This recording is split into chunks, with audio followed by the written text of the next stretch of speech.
Breaking news from the stadium tonight as an anonymous fan foot the bill for 55,000 hot dogs, bringing that sweet tubed meat to everyone in attendance. Free dogs! Yeah! 55,000 hot dogs? What does that even cost?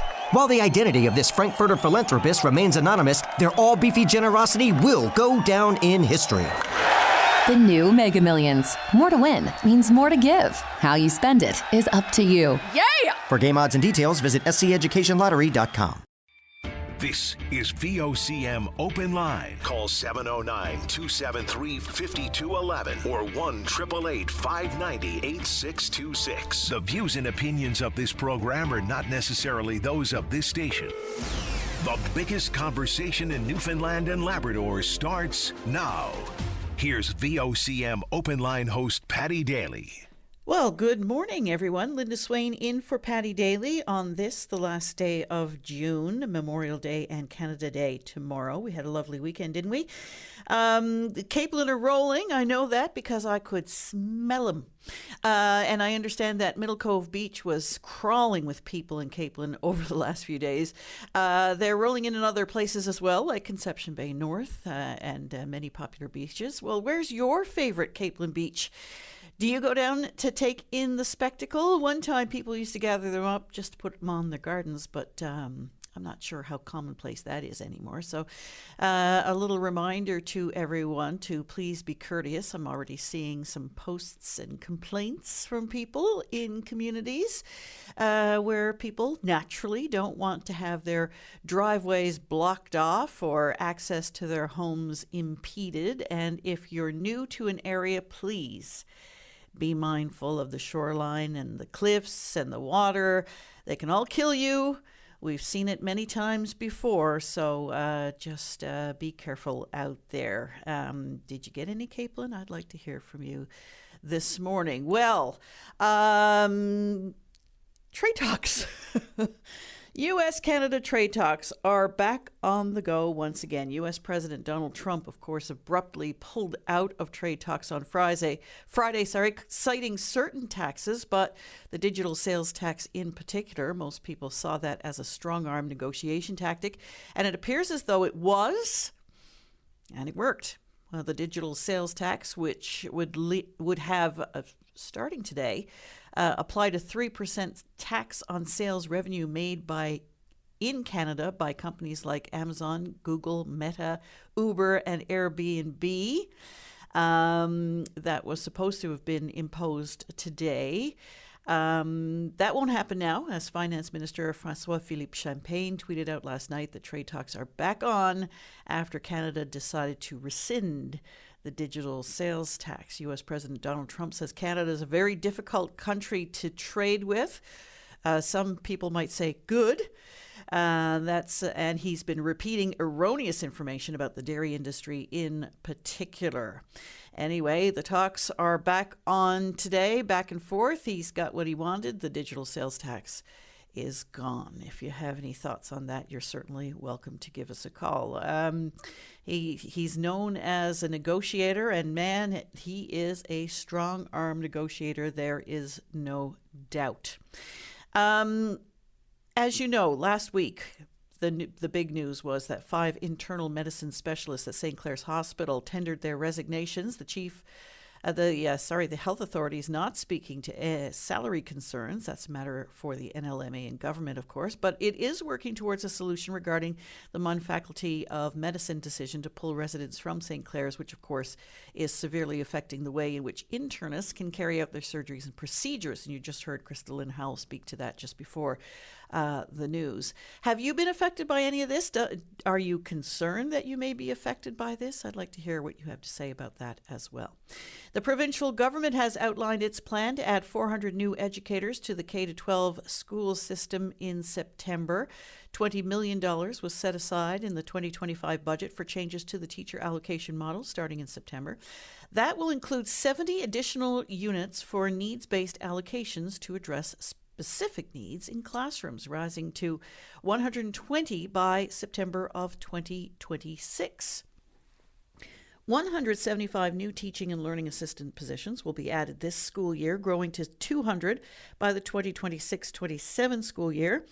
English as a second language teachers will be added as well. That's been a complaint of the teachers union in particular for the last little while, when we've seen an influx of children from around the world who, for all intents and purposes, have been sitting there watching their phones in classrooms because they are not following along with the curriculum because they can't. They don't understand it. That will be increased by another 25 teachers, increasing to 61 in September 2026. But there are questions related to that as well. I'm wondering, English as a second language, how is that applied if you have, let's say, 3 Syrian kids, 4 Ukrainians, and a couple of kids from different countries in Africa? How does that work when everybody's speaking a different language? I'm not sure how you apply that to their needs. But again, I don't know. I'm not in the classroom. I don't know how it works. Other questions related to all of this. Where are all the teachers coming from is the big question I have. If you have any thoughts on that, you're certainly welcome to give us a call. Are you a parent of a student with special educational needs? Are they being met? Will these allocations help? Do you have any concerns about that? By all means, do give us a call. The last time we saw increases in allocations, if you recall, it was to help out with busing. So I want to hear what you have to say about that. And of course, while the world gets distracted by everything else that's going on these days, the war in Ukraine continues on, with Russia launching the biggest aerial attack since the start of the war. We are indeed living in tumultuous and troubling, tragic times.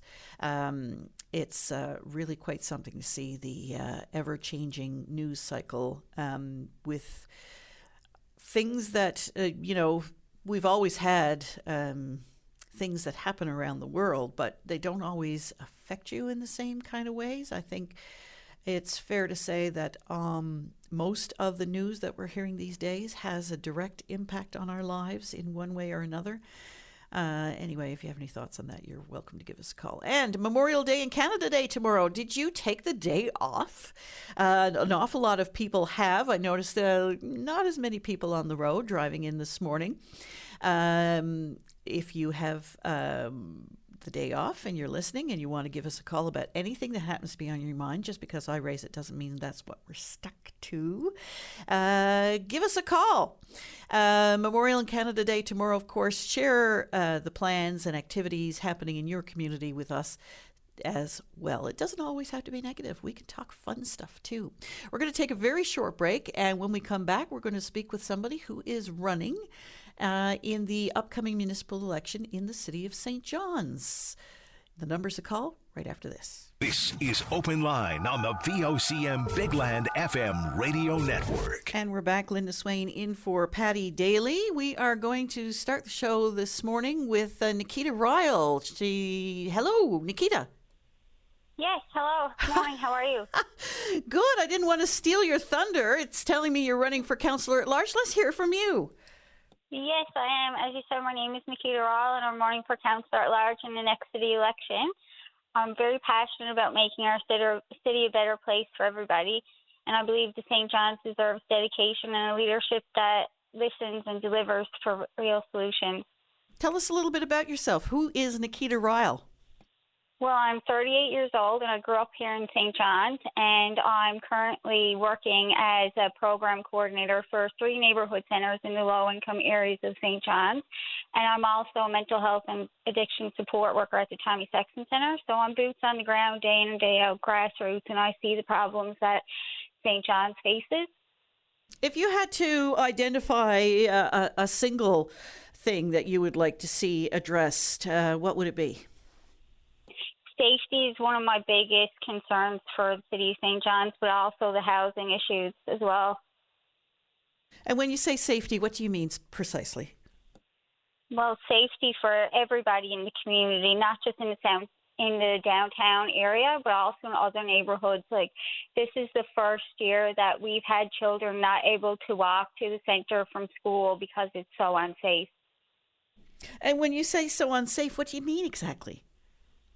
Well, there's huge problems with drug use in public areas, and they're disposing of their usage in high traffic areas that children frequent. So how do you address something like that? Because I think that, we've all been contemplating this very big, dramatic, visible change that we've all noticed, particularly since COVID. How do you address it so that everybody feels safe and able to, walk around and enjoy their, neighborhood? Yeah, I think investing in programs for people and also education for the community. All right, and you mentioned housing as well. Yeah, I believe that affordable housing, smart urban development is definitely needed. I know we're working towards that, but there needs to be more done. And when you say smart urban development, what does that mean? Not just low income. We also have to think about other areas of the city that are being developed that also provide jobs for people. Indeed. I know that there's a big difficulty out there housing people who have seen challenges being housed in the past. How do you address that in particular? I think building relationships with landlords is very important, and educating them on the needs of the people is very important, and just building relationships with all aspects of people who are involved in housing is really important. Indeed. However, it's difficult, especially when it comes to landlords. If someone, let's say, for instance, you have difficulty with a single tenant, and that tenant trashes the place, and it costs you an arm and a leg to try and get that back up to living conditions, and then the next tenant comes in and does the same thing, you can see how that would be detrimental to that landlord deciding to rent out that space again. Is that something that you're seeing? Yeah, I've definitely heard that issue from people, but I do believe that with proper community supports, people are able to live a productive life in the community. Absolutely. So I think it's all about wraparound services for people. Well, very good. Nikita, what made you decide to run? You've seen these issues. You think you can make a difference? I really do, and I believe that I can be a voice at the table for people who feel like their voice isn't being heard. I deeply care about the city and the people, and I believe that we need the energy and fresh ideas in City Hall to tackle and face affordable housing safety issues. And you're running at large. Any particular reason you've decided to run that way? I just want to be able to help a broad community of people and not just one particular area of the city. Nikita, I really appreciate you calling us off the top of the show this morning. Thank you very much. Thank you for your time. Have a great day. You too. Bye-bye. Nikita Ryle there, and we're starting to see more and more because this is a municipal election year, as we all know. And if you've chosen to run or put your name out there for municipal election in Newfoundland and Labrador, give us a call and tell us what has prompted you to do so. It's a difficult time, and we've seen many councillors who have faced a lot of challenges over the last little while, not the least of which is because of social media. That makes, public discourse all the more heated sometimes and difficult and challenging. Anyway, if you've chosen to run or if you're choosing not to run, give us a call. Or not to run again is what I'm trying to say. We're going to go now to Colin. You're on the air. Hi, Colin. Good morning, Miss Wayne. How are you this morning? I'm grand. How are you? Doing great. Ready to take on the day, you know? Good to hear. Let's hear it. I'll talk about Canada Day tomorrow Sure. and Memorial Day in Newfoundland and Labrador. That great dichotomy. Yes. Yeah, two stark contrasts, eh? We celebrate our nation and give gratitude for all that we have in our country. And we do have issues. We have problems like any industrialized Western democracy has. But we do have rule of law here and due process under the law. And we do have our freedoms. And we should reflect on that and not take that for granted. It's not something that that was just given to us by some hand of providence, you know.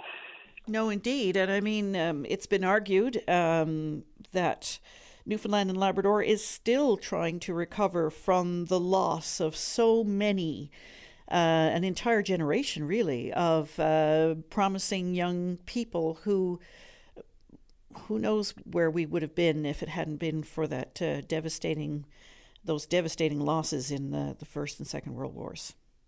Absolutely. And it's because of the people that came before us that we are here today in the country that we cherish, and with all the rights that we do have, they're grounded in blood. And we're seeing it playing out in front of us again now on a global scale. It's really quite alarming. Yeah, history is repeating itself. You know, you alluded to in your preamble about the massive aerial assault that the Russians have launched on Ukraine, the largest since the war started in February of 2022. And it's very easy in North America and in our country in particular to look across the ocean and say, well, that's an Eastern European problem. You know, that really doesn't involve us. You can watch it on television or on the internet, and you can feel disconnected to the suffering and the injuries and the killings that are going on there. But that is a global issue that affects all of us, and it has the potential to expand to the rest of continental Europe. And this is how World War I and World War II started, right in that neighborhood, you know. And very quickly, it'll become a global issue where we're all involved. It's very serious. It's a threat to all of us. We all have to take it seriously. And it's not just, the issue in Ukraine, with the Russian invasion of Ukraine.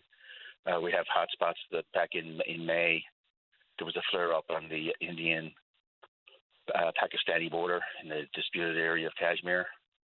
And those two countries obviously have nuclear weapons, which adds an even more stark and grave criterion to that issue. The issue is in Gaza. What's going on there? The Middle East in general. So it all has the ability to destabilize the global order. You know, it's not just these are not just isolated events. The World War I looked at the Veterans Affairs webpage before I came on, just to refresh, get some facts about the Battle of Beaumont Hamel.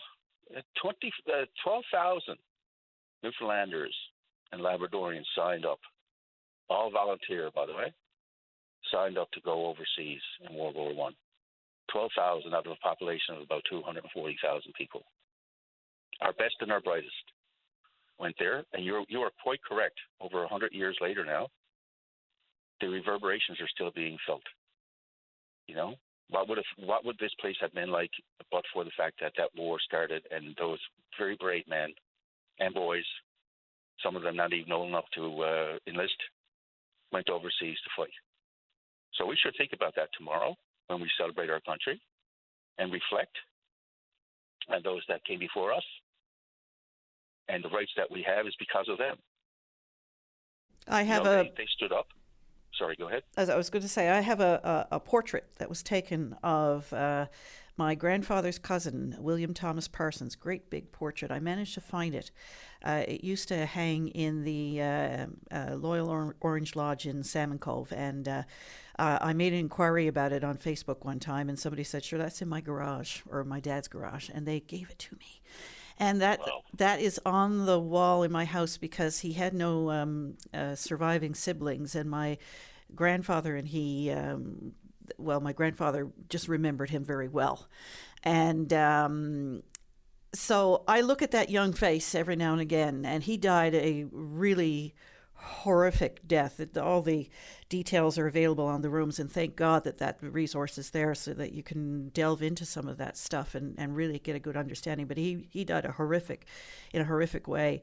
Almost home, by the way. He was in a a medical camp in Le Tréport in France, heading back to England to go to hospital, and that's where he died. And I look at that young face, and oh my goodness, like I'm getting emotional thinking about it now. 21 years old, 22 at the most, just extraordinary when you think about. And again, signed up willingly, wrote a letter home to his mother, wondering if there was snow in time for Christmas, things like that. And then days later, he's gone, It's just, it's very emotional. Absolutely. It's very humbling. If you haven't been down to the refurbished War Memorial on Duckworth Street, Water Street, please go. Either tomorrow or sometime, when this year, and just pay your respects for a minute. There's not very much. Those who came before us are why we're here now.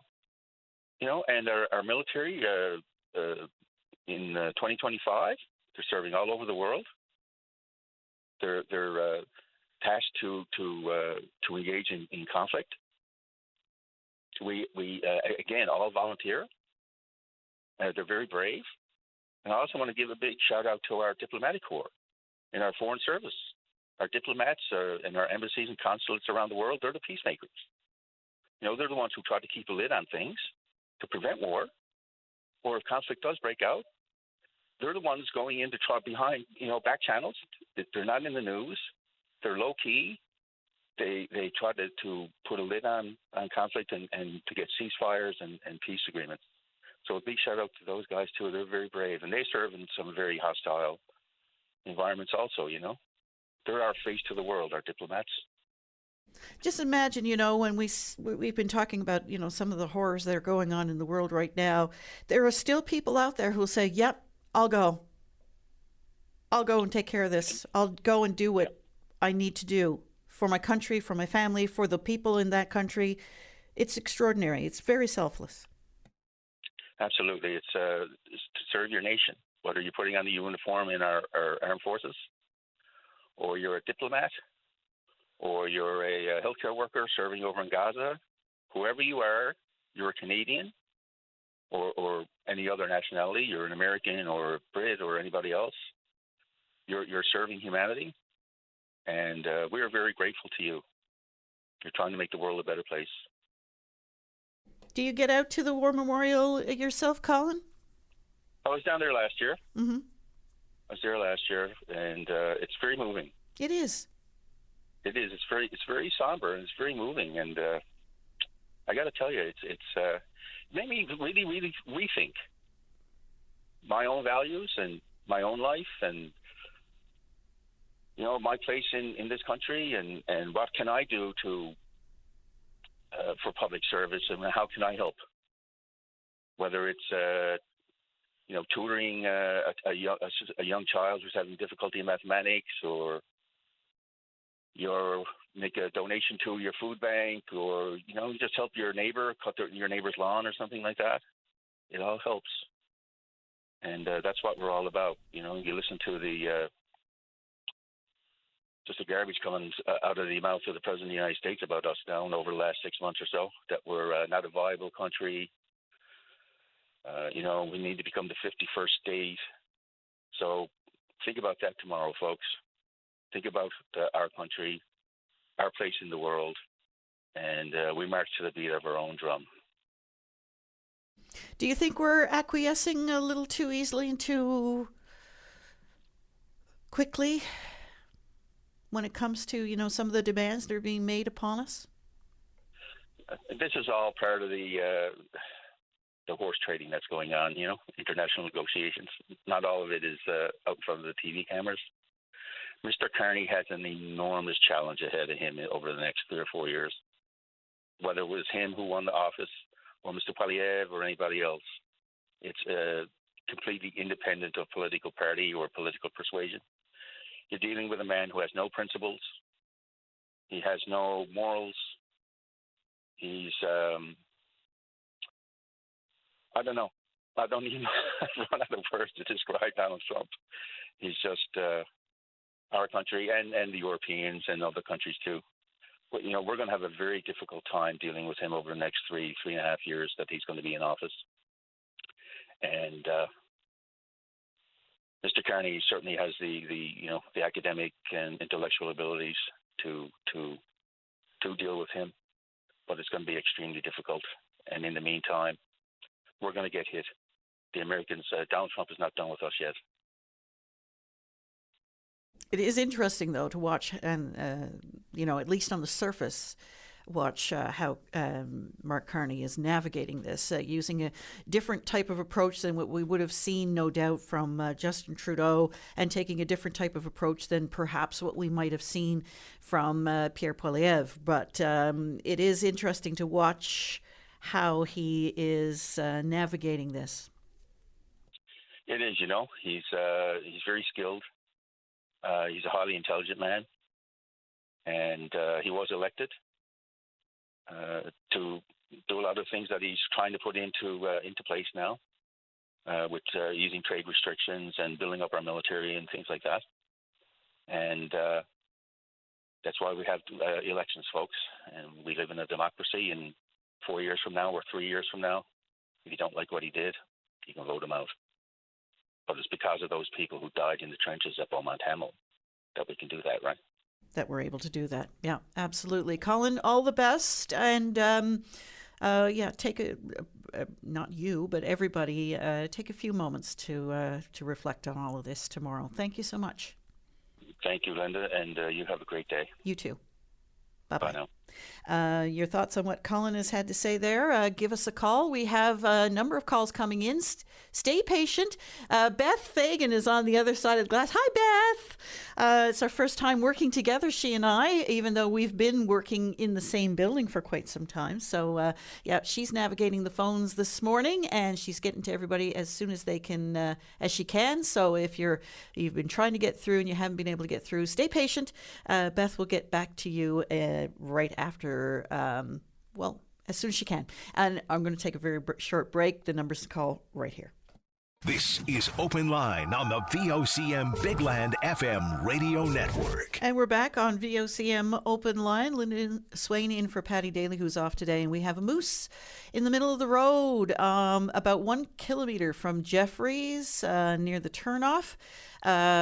So please be careful if you happen to be traveling in that area. We're going to go now to Melva. You're on the air. Hi, Melva. Hi, how are you? I'm good. How are you? I'm pretty good. That's good. I guess we're friends. Oh my gosh. I know you now. How you doing? Know me now? That's a long time. It's been a few years. It's been a long time. Yes, it has. Yeah. Very good. Well, I'm calling with a bit of a dilemma. Okay. I'm calling about the ambulance service in Point Leamington.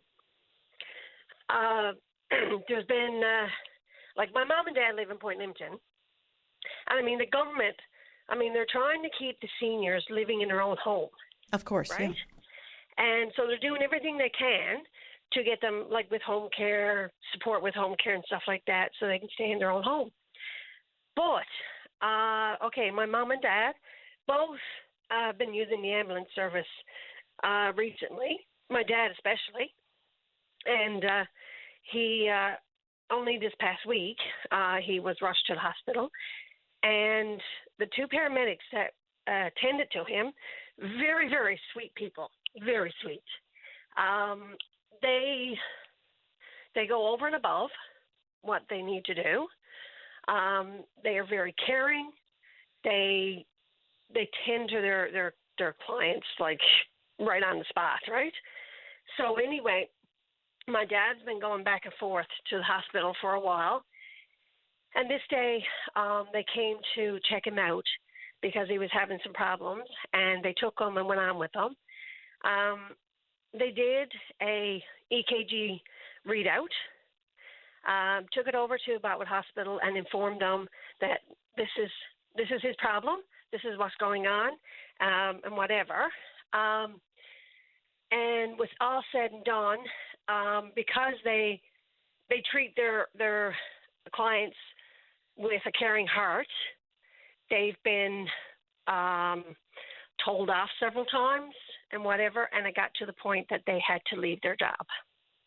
You said they get told off several. Yeah. Okay, let's back up a bit Yeah. because you talked a little bit about what happened to your father and all that. Yeah. And I've seen paramedics in action, and I have to say they are consummate professionals and such a comfort to the people that they're dealing with, without question. So, what do you mean they've been told off a few times? What does that mean?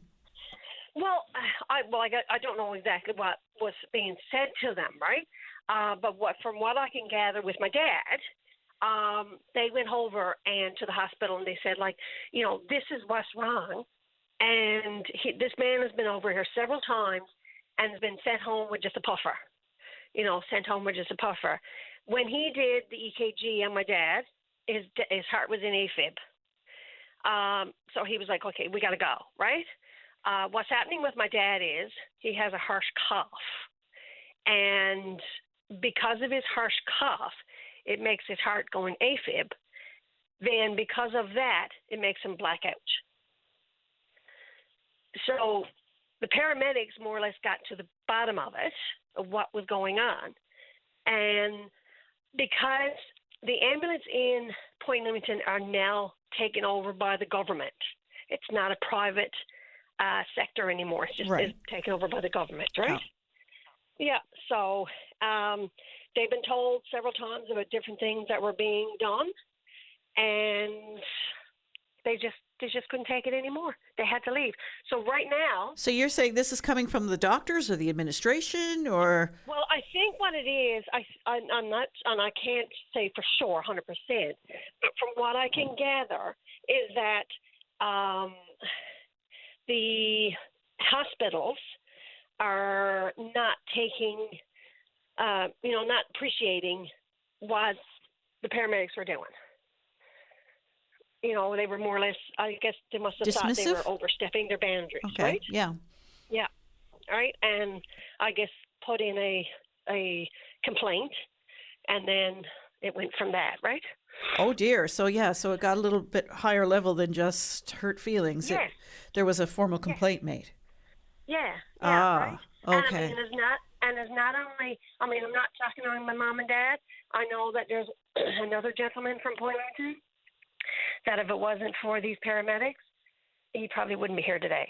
Same with my dad. If it wasn't for them this past week, my dad wouldn't be here today. And I know that goes for all paramedics. I've dealt with a lot of them, right? So you're saying that these paramedics who serve Point Leamington or serve the Botwood Yeah. area or Point Leamington. Port Leamington, they've resigned because of this. Yes, they did. Yeah, they just couldn't take it anymore. That was being said. So the community's not being served by paramedics now, or is it someone else? Nope. In order for, if anybody in Point Leamington has a issue, needs the ambulance, they have to wait for it to come from Botwood, which is about 20 minutes away. Yeah, down that long stretch of highway there. Yeah. Yeah, and if anybody in Leaning Tickles need an ambulance, well, I don't know what happened there. That's even further, Yeah. right? And So, one wonders how much of this is going on out there. Yes, I know. And I mean, the thing is that if this is coming from the government, if they're giving the paramedics a hard time for going over and above their scope of work or whatever, that's only kindness. That's someone who likes their job, right? And I mean, if they're trying to keep seniors in their own home, in their own community, then they need an ambulance service in that community to service the seniors. Yeah, you're making a great point there because,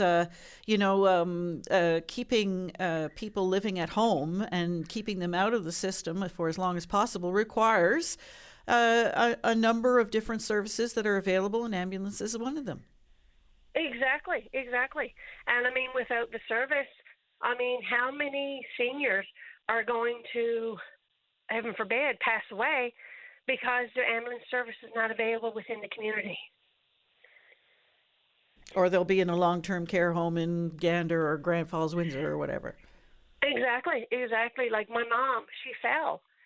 And I mean, if we had to wait for the ambulance to come from Botwood to come over and get her and get her back to Botwood, I mean, who knows? I mean, she could have had internal injuries that could have succumbed to anything, right? Well, Melva, I wish you and your parents all the best now. You're raising an interesting point. If there's anybody else who has any thoughts on that, they're certainly welcome to give us a call. Really appreciate your call this morning. Thanks. All right. All the best. You have a good day. You too. Yeah. Bye-bye. Melva raising an interesting point there.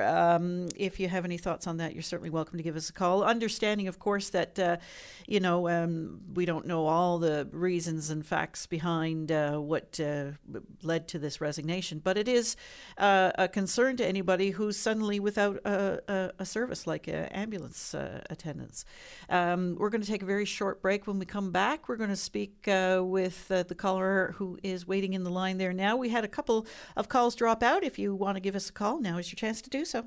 This is Open Line on the VOCM Big Land FM radio network. And we're back. We're going to go now to Chris. You're on the air. Hi, Chris. Hey, Linda. How are you this morning? I'm good. How are you? Oh, I'm doing pretty good, bud. Beautiful morning. It is, really. Yeah. Linda, I'm calling from the town of Paradise.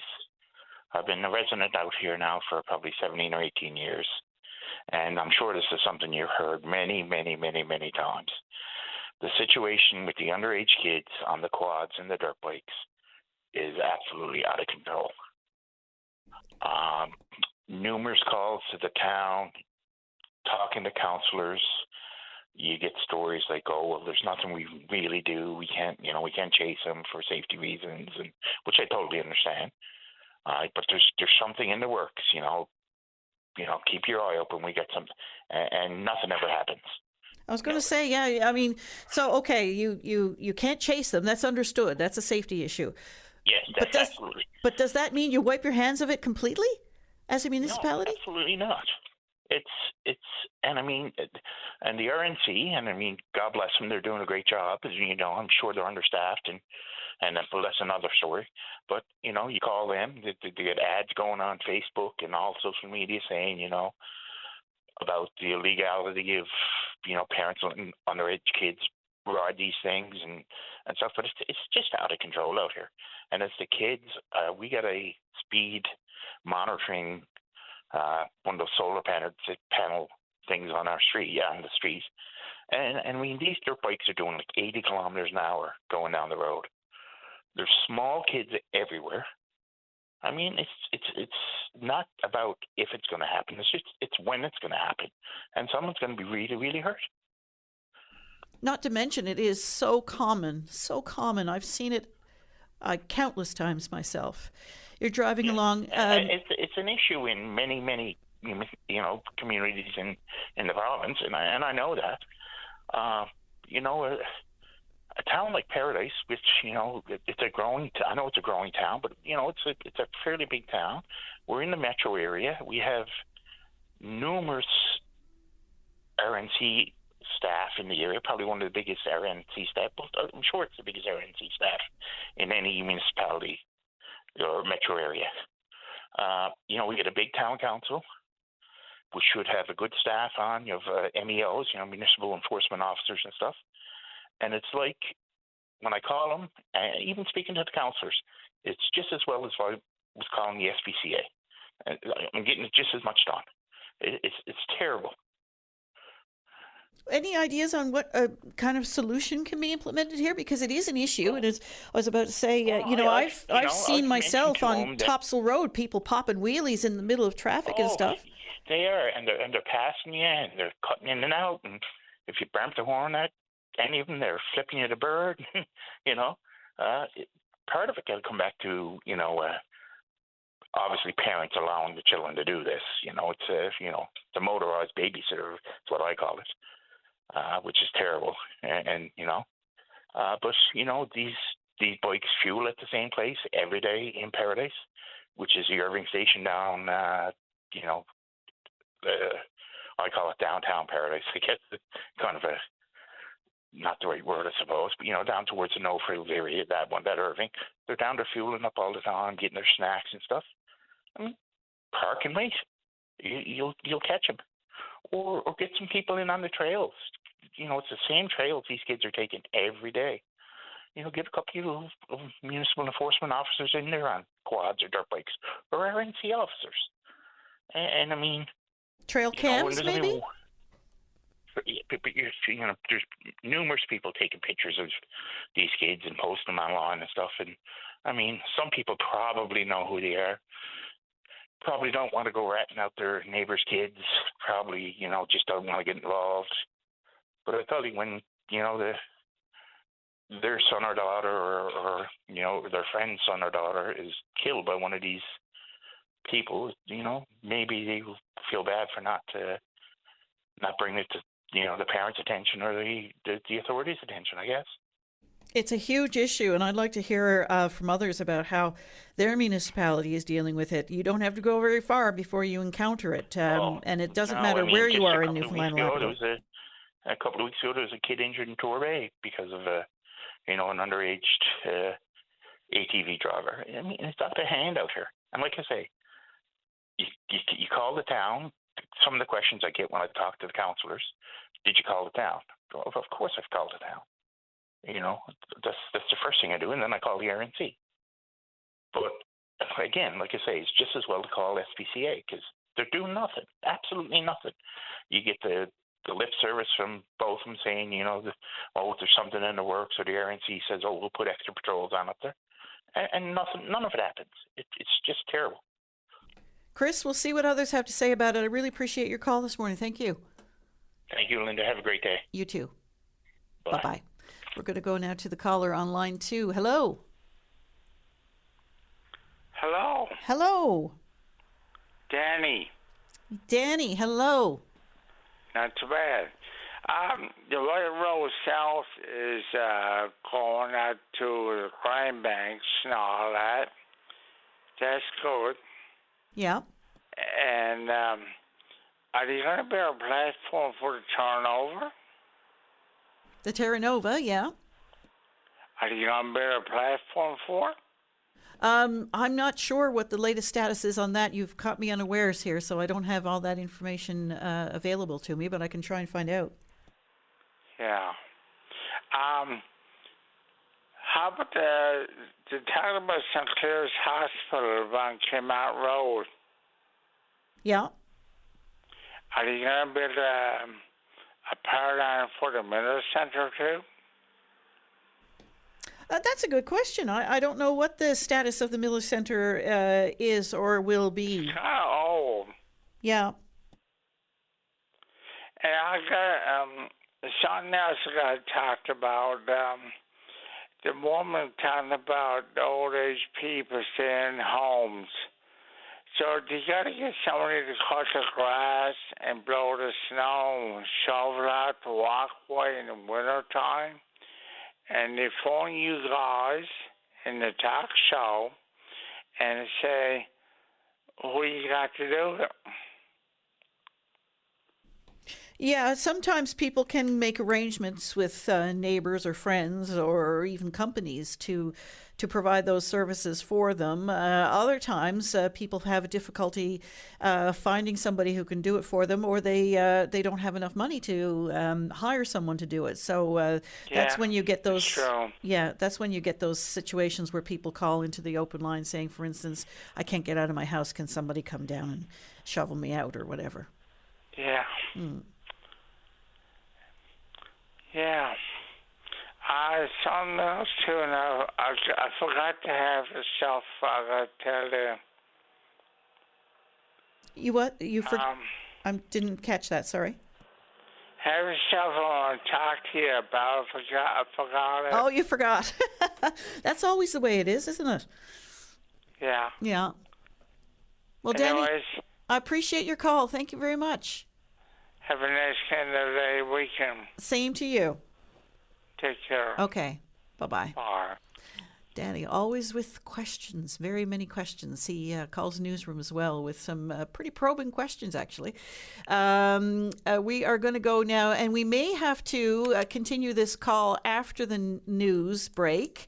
Hello, caller, you're on line 3. Hello. Hello. Can you hear me? I can. Okay. First of all, hello, Linda. Hello. We are the Point Leamington staff Oh. what we talked about in the last couple of calls back there. Yes. Okay. So tell us what's on the go. And we may, if it's okay with you, we may have to continue this conversation after the news break because we're quite close to news. But go ahead. Okay. Thank you. First of all, thank you to your caller that called in there. We appreciate all the support from this town. We loved our almost, 13 or 14 years that we spent there. How do I address this? And I've really got to watch my words. Let me say, for one thing, I do have to make one amendment. It certainly wasn't the Botwood or Grand Falls Hospital. They were phenomenal to work with. So it wasn't coming from there. There was a little bit of miscommunication there, I guess. This stemmed from one of the calls at the very beginning. The catalyst for this was that, yes, we did go down to do a wellness check on one of our patients because we knew that they were detrimental in their health. So when we did go down there, it just so happened that I did catch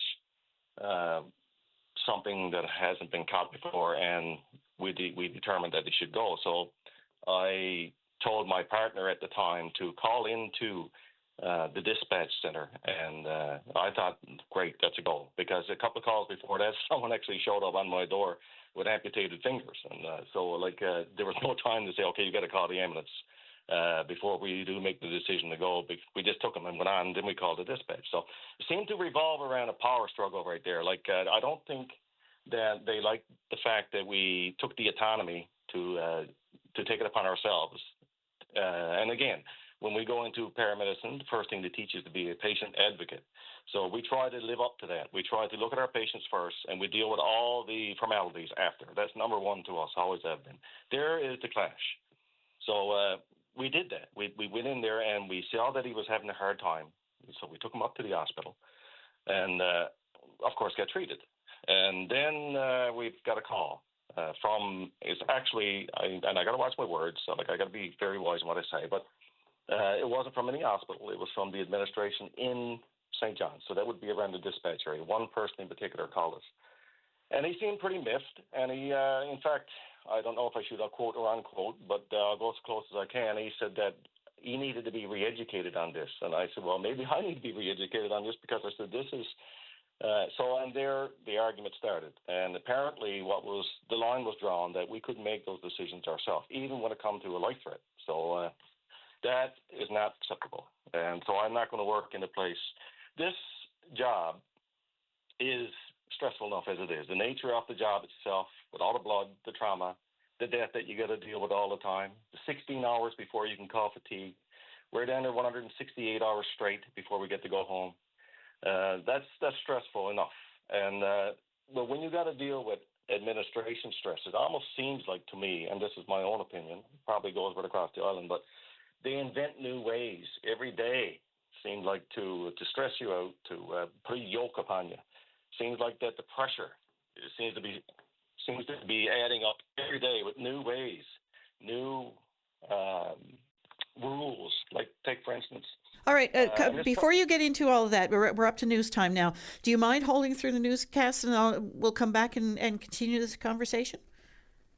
Okay. No problem. Thank you. All right. So I'll put you back on hold, and we will. That's on hold now, right? And we'll be back right after the news with Sarah Strickland. This is Open Line on the VOCM Big Land FM radio network. And we're back. And just before the news break, we were speaking with a paramedic who recently resigned from their post in Point Leamington. And it's in relation to a call we received earlier in the show. And I'm going to ask you right off the top, caller, because you're remaining anonymous for obvious reasons. Is there a difference, did you find, since the entire system has been sort of provincialized? Were you previously working for a health authority, or were you working for a private ambulance operator? Yes, I was working for a private ambulance operator, and yes, it's certainly more negative now. It's a harder place to work now. I wouldn't suggest this to any. I know there's a bunch of young people probably thinking about doing this profession right now, my suggestion is, I don't want to burst your bubble, but you're going to be in for a hard, hard time. It's not a good career. It's a very thankless job, except for the people. The administration pressure is going to be great, not just the pressure of being on the road and the pressure of dealing with traumas and sicknesses all the time. So it's certainly gotten worse. And the pay raise, of course, is great. We were all looking forward to that. We were underpaid for too long. But across the island right now, I know, because I'm into the loop, that there are paramedics that is stressed to the max. And so we're walking in a very, very, very fine line for this system to go upside down. We are really, really, really detrimental right now. This healthcare system is bad. So you got greater pay, which you say is great. But so tell us a little bit about what's changed since this change in the system that makes working in that environment so untenable. I'll speak for myself and my own staff. The autonomy is gone in regards to dealing with patients one-on-one. It seems like now you have to go and in a lot of it, I do understand how this can work. The system can work in places, but for rural places like we are, no, it's not going to work, because we deal with patients. They are used to the old ways, so they come most times. They come up and they ask if they can see me, and this is where the problem starts. And I said, look, you got to really go through the motions and call 911 and then go to dispatch, and they look at it as a waste of time. Some people, and for good reason. I mean, they're older people, and they're used to the ways of just sometimes running down to the ambulance, and that's one problem. The other problem is that for us it's a problem. Like this status update, they came in with this. It probably works in town, great stuff like that there. And the reasoning behind it, of course, is to allocate resources and to check on your status when it comes to your safety, and that would be their go-to argument. But in situations like we've had a MVC with a motorcycle accident not too long ago, we were bandaging the patient up. We were trying to stop the bleeding, which we did. And during all of that time, it was interruptions. Status update. And it's very detrimental to the patient. We're not used to working like that. We can see the reasoning behind it, but if they would be flexible enough to change it from 20 minutes to give us a little bit longer, we could actually get to the patient and do our thing. Again, they're going to argue that it's because of safety and all of that, but I argue too that when we get to, say, the destination that we take the patient to, like the healthcare center, say the stroke. Let's give an example of stroke. So one of the calls we had not too long ago was we did take a stroke from Botwood. We volunteered again, and we got in trouble for that.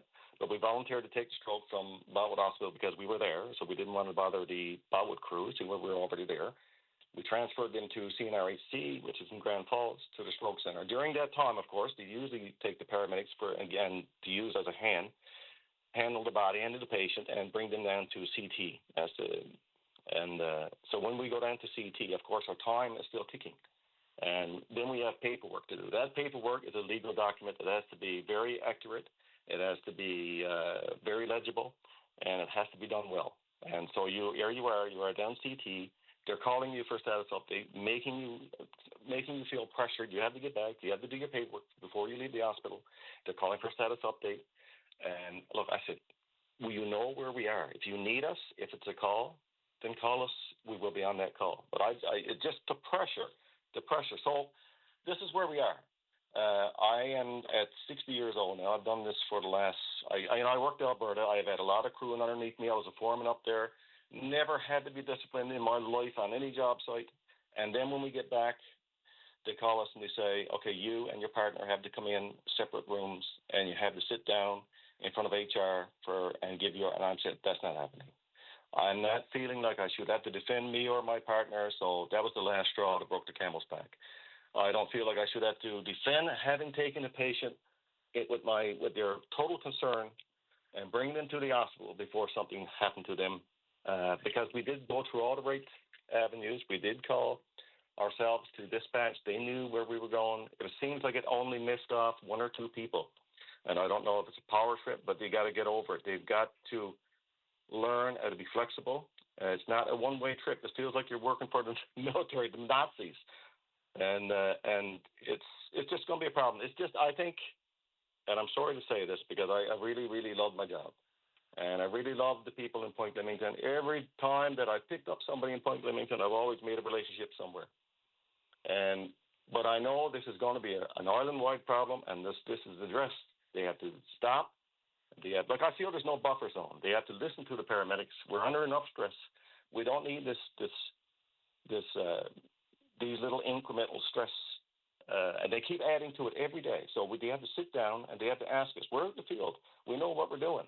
We know like what's going to work or what's not going to work. You know, they've got to actually sit down. There's got to be a panel or a board. They can't just tell you to jump out high every day and not listen to you, because, like I said, this is the beginning. The stress is overwhelming, and it's all 80% from administration and administrative rules. It's not from the patients. It's not from the hospitals. And there it is.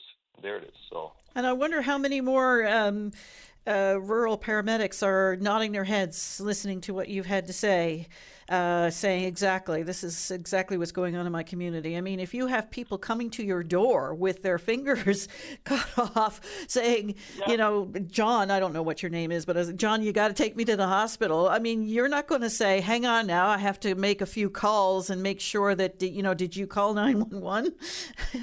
It's, yeah. Exactly. This is real life experience. This is not fabricated. This is real life. I could keep you going. There's not enough time on your show for me to tell you some of these stories. But for the 18 and 20 and 22-year-olds out there that are beginning paramedics and they don't know how to put these things in words, they're not used to real life yet, and they're going through this stress, this pressure. They're not going to last long. My son was a paramedic for 5 years, and he followed his dad. He thought he was doing great, and the stress was so overwhelming, he had to get out. Instead, he went and became a nurse. So, and now his life is totally different. His marriage almost fell apart.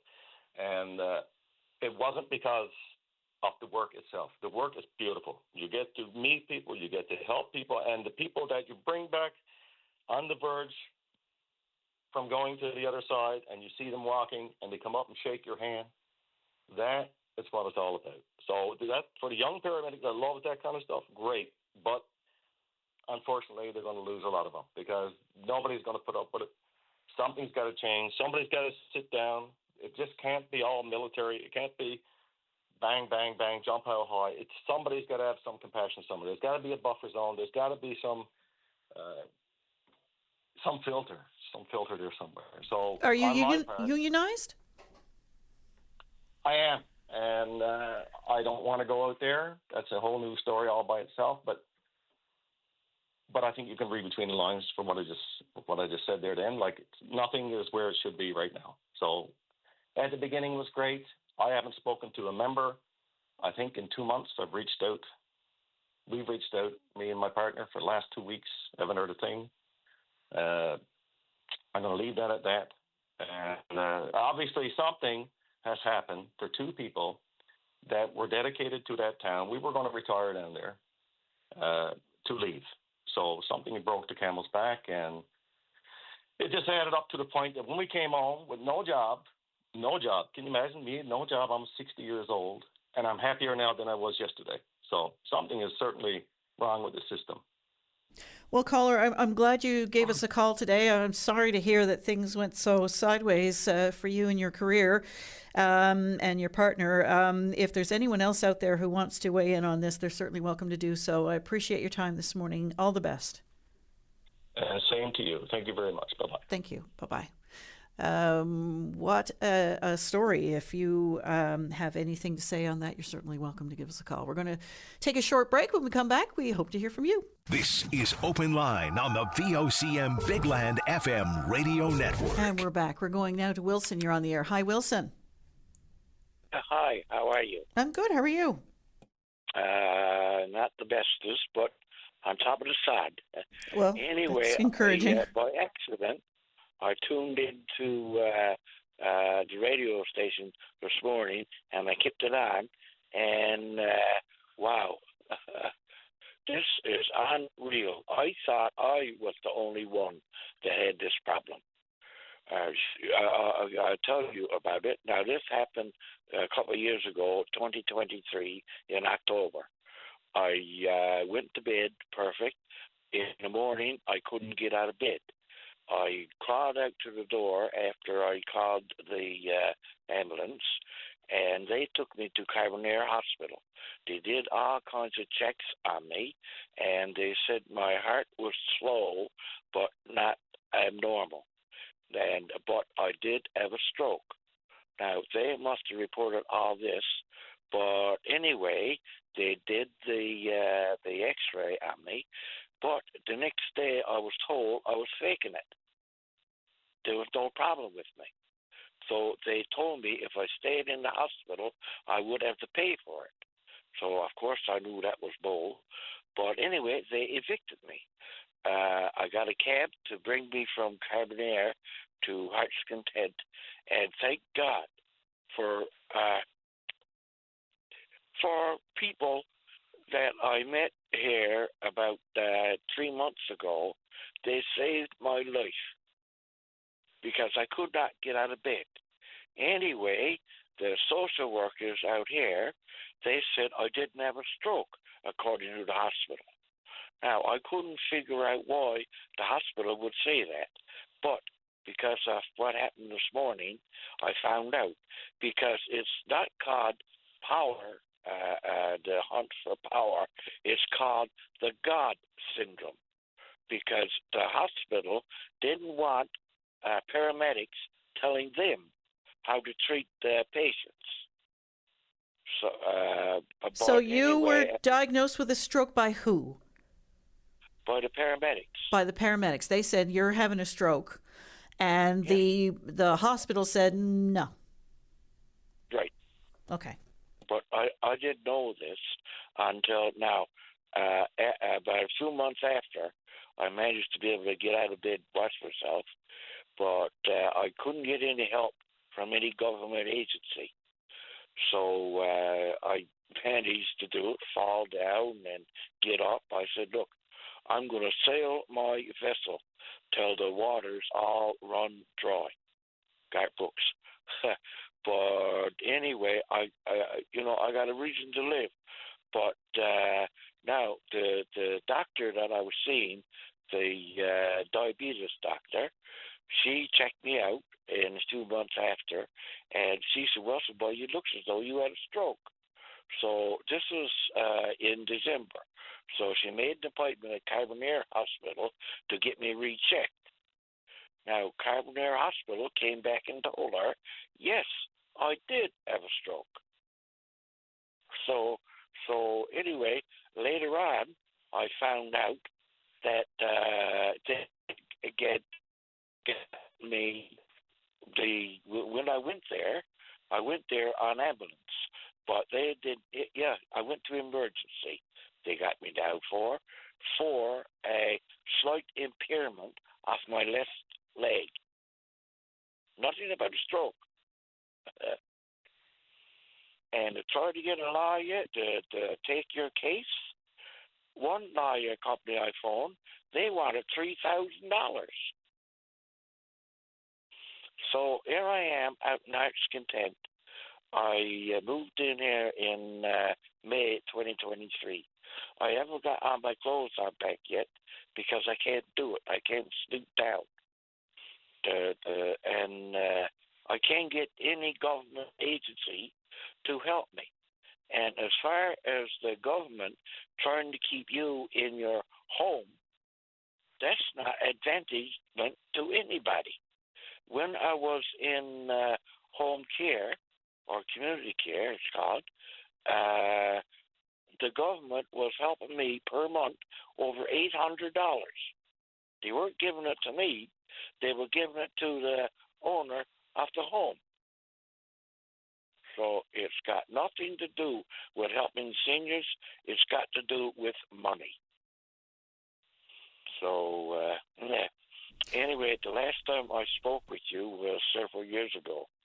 And remember when the government gave everybody, $500 to help them out?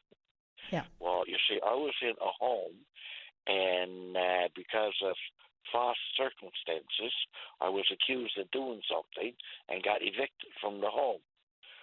So anyway, the money got tied up with the home.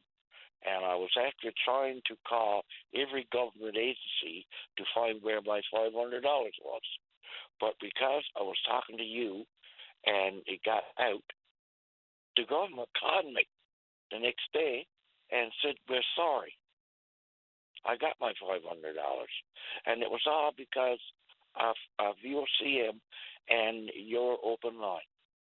So I just like to make this point that it's not only that lady that called in this morning with her paramedics having to do the,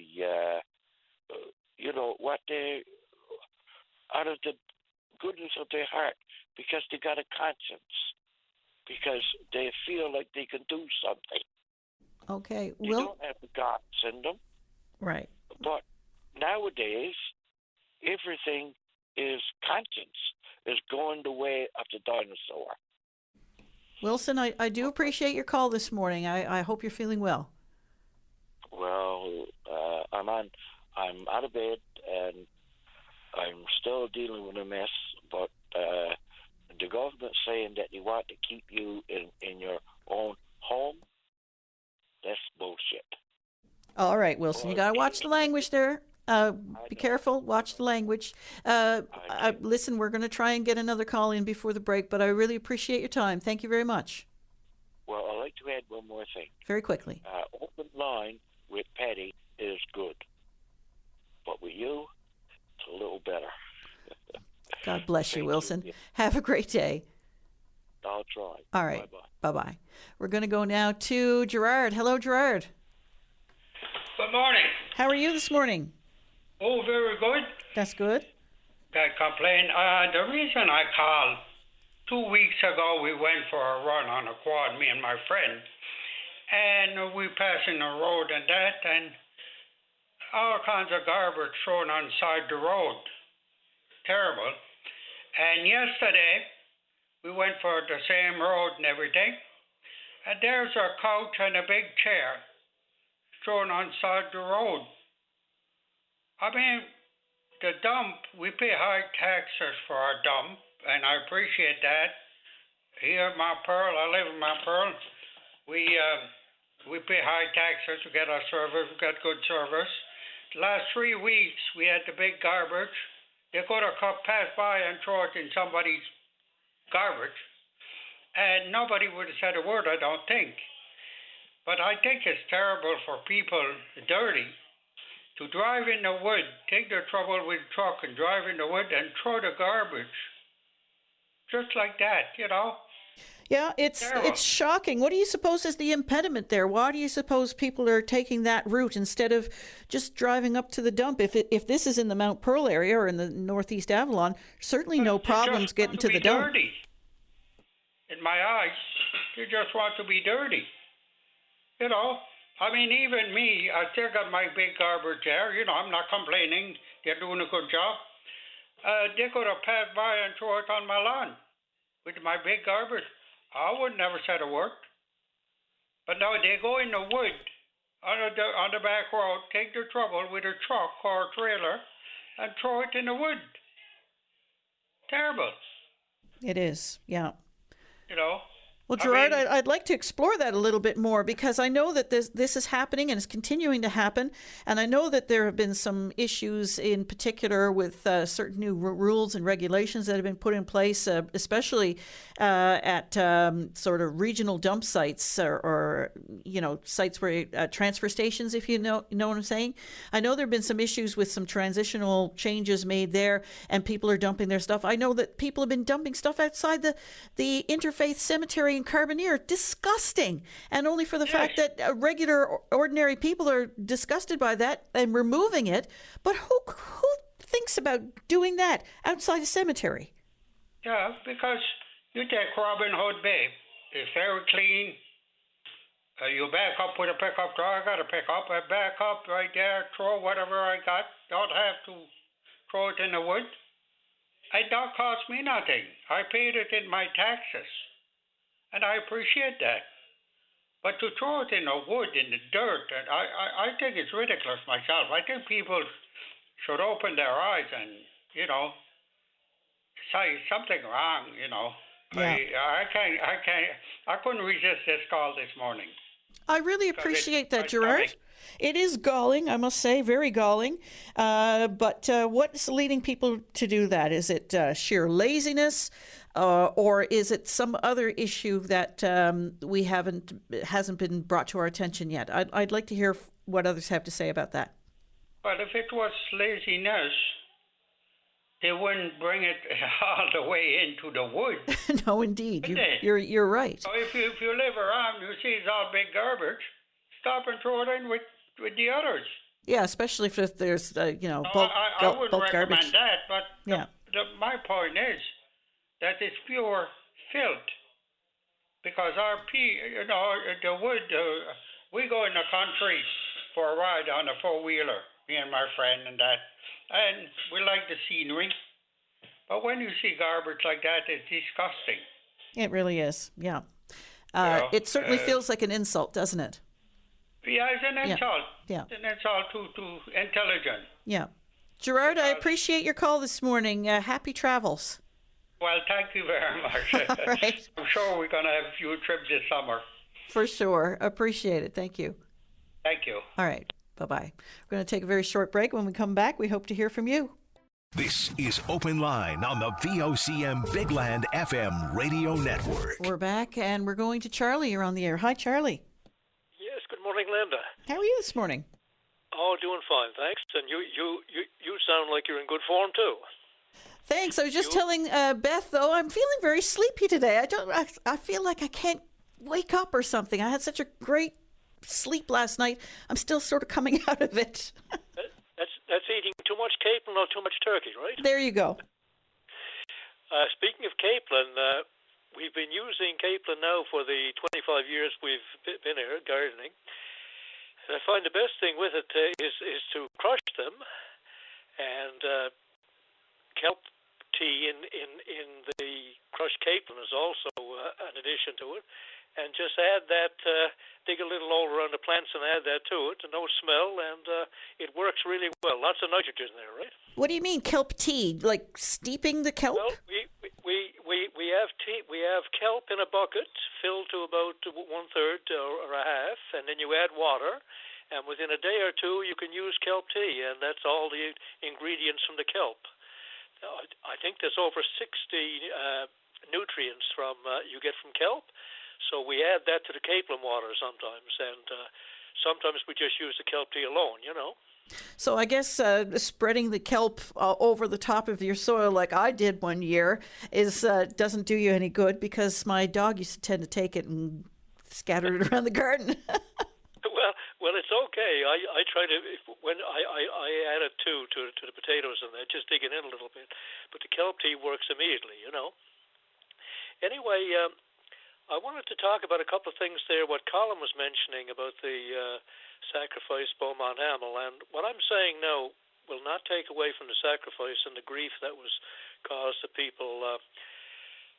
Just the difference in World War I and World War II. I always think of World War I as being a more European conflict, whereas World War II was more of a global thing, more of a threat to democracies. Certainly, it came right to our doorstep here. Yes, and there's not enough said about the waste of lives. The generals behind the scenes playing chess with the armies in the trenches, sending them out to the certain death for a few kilometers of muddy ground, and usually, of course, they came back with nothing.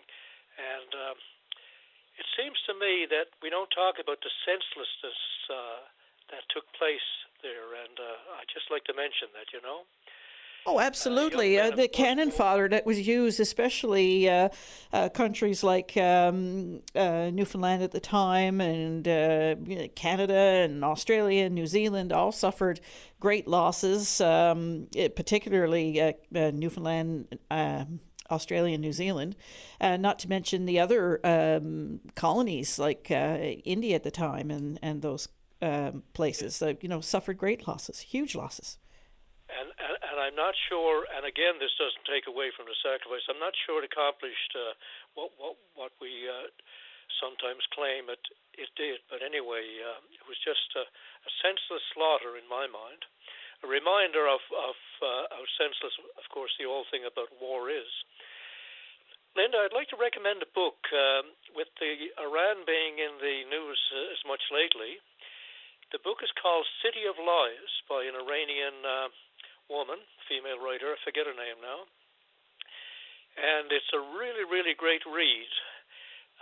It talks about the Iran Revolution. It started off to be fairly good for people, the redistribution of land for poorer people and so on. And as it changed, it turned into a bloodbath internally. You had religious. It's like grafting a patriarchal religious conservative system on a fairly modern country, because they had the Shah, and he westernized the country for so many years there. And when you bring in a regime like that, you go after people for they got a morality police. Young men go around just policing women if they don't have the hijab right, or listening to music and so on. And they bring these cases into police stations. Very often the police react negatively. They just don't want to deal with this stuff. But anyway, it's a really fascinating book. And when sanctions were put on Iran and people were suffering, and again, poor people suffered most, you had a lot of crime. People turned to crime, women to prostitution, and so on. And it's, anyway, I don't know if you want to comment on it, but I'd advise anybody if they want a good summer read, you know? Well, this was one of the issues that has been raised as, you know, the tensions in the Middle East have been rising for years now, is that whether or not Iran is ready for a regime change. It doesn't appear that there's any love lost between the Iranian people and the Ayatollah and his administration, if you will. And even the U.S. president has vacillated back and forth that he wants regime change. No, he doesn't want regime change. That's not what this is all about, you know, the back and forth. But the question and the worry, I suppose, when the U.S. Formed those attacks on those nuclear sites was, you know, how the Iranian people themselves would respond to it. And whether or not that would, you know, galvanize them in favor of the current regime there. But I haven't been hearing very much in that regard in the days since. Well, the sad part about it was they had an agreement. They had inspections going on, and Iran was not building a nuclear weapon. That was generally agreed on, and the inspectors backed that up, and Trump just tore it up. Now he's gone in and bombed the place. He says total devastation, which is a total lie. And now, if I were in the Iranian shoes, they've got their centrifuges, they've got enriched uranium, which they trucked away. If I was in their shoes, I would go for a nuclear weapon with that kind of thing on the go. So he's really made the world, or that part of the world, a very unsafe place. Israel is not safer now. And I could go on all day on that. But anyway, I'll stop there. I would say a lot of the people do support, some of the people do support the regime, those who get jobs and perks and that, like the morality police and some of the poorer people. But I would say the majority, maybe a small majority, would like to see them go. Anyway, the last comment I wanted to make was, did you want to say anything else on that before? No, you go ahead. Last comment I wanted to make was on Carney. It's galling to see those rich companies like Facebook and Google and so on, and they make billions of dollars. They're very rich companies, and I think they were supposed to be charging them a digital tax. I think it was 3% we were looking at. It's galling to see that they had to give in on this, but I trust Carney so far. I guess he knows what he's doing. He's looking at the larger picture, but that guy down there, I don't know. I don't know why people in Newfoundland speak up for him. He's done nothing but harm Canada and the world. And as far as climate change, the measures they're taking there now is backward steps, canceling many of Biden's green policies and so on. So the guy's a threat to the planet, as well as his own people. Charlie, we'll leave it there. I appreciate your time. Thank you very much. Okay, Linda, all the best. Alrighty. Bye-bye. Bye-bye. We're going to take a short break. When we come back, we hope to hear from you. This is Open Line on the VOCM Big Land FM radio network. And we're back on VOCM Open Line. Linda Swain in for Patty Daly, who is off today. And we're going to go now to Bobby. You're on the air. Hi, Bobby. Hello, good day. How are you? Oh, not too bad at all. Could be a little bit better with the situation downtown, but that's what I called about. Okay, what's that all about? Well, I'm actually following up. I heard a call on Friday, and I've heard several calls about this. But the drug problem downtown, specifically the Bannerman Park area, and I know, I realize that it goes on everywhere. So it's kind of just our situation down there. But it's certainly gotten worse over the last year for sure, like extremely bad. I'm talking about the Bannerman Park area, Military Road, Bishop Field School, the back of Bishop Field School, and even the little mini park there next to the gathering place on Military Road is after going way downhill. It's absolutely unbelievable the amount of drugs that flow through this area and the prostitution that's going on, and it's just lots of people have seen this, and I'm just one voice out of many, but I'd certainly like to get this message out there. So how does that get addressed? Well, that's certainly the big question.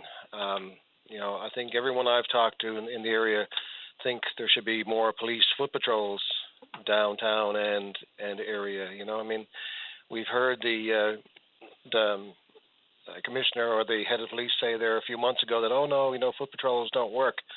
But, I took it up on myself to do a bunch of Google searches across Canada and the U.S. where many different areas are implementing foot patrols, and they say they do work. You know what I mean? A police car driving down the road doesn't do much for, people hiding in the shadows, and this is what's happening, So in terms of, working or not working, if a foot patrol is going through the area, certainly that creates, I guess, a bit of a tension that some people might not necessarily want. So they'll move somewhere else. I think that might be what people are getting at when they say they don't work.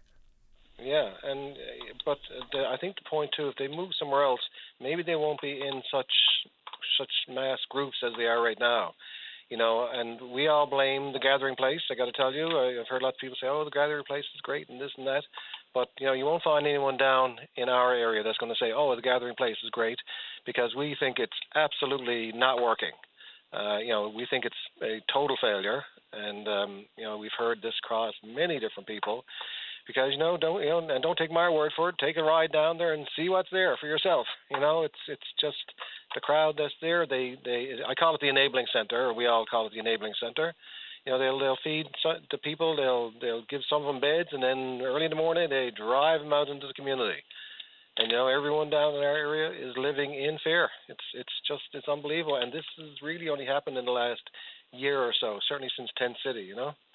Is it because of the concentration of people who are availing of the services there? Absolutely. Even the term gathering place just has a lot of wrong with it, right? Because it's not serving, as far as I'm concerned, it's not doing what it was originally planned to do.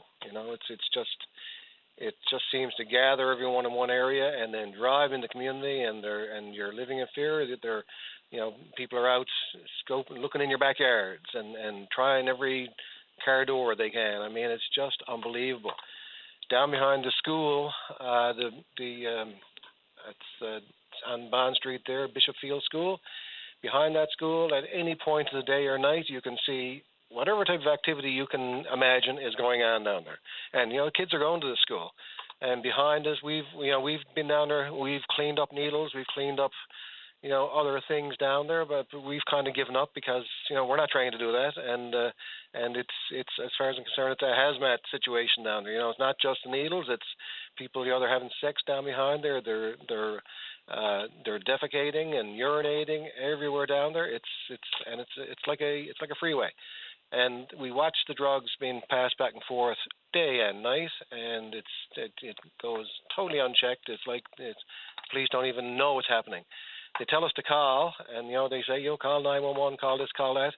And we have many times, and certainly by the time, and I appreciate the police. There's nothing against the police. I know how busy they are, but by the time they get there, these people are long gone, or they're hiding in the shadows, or something like that. It's so that's why I say Foot Patrol would kind of maybe keep this in check somewhat, because a police car driving past 10 minutes later does absolutely nothing. I know it does add to the list of problems in the area, but it's going on, and it's unchecked.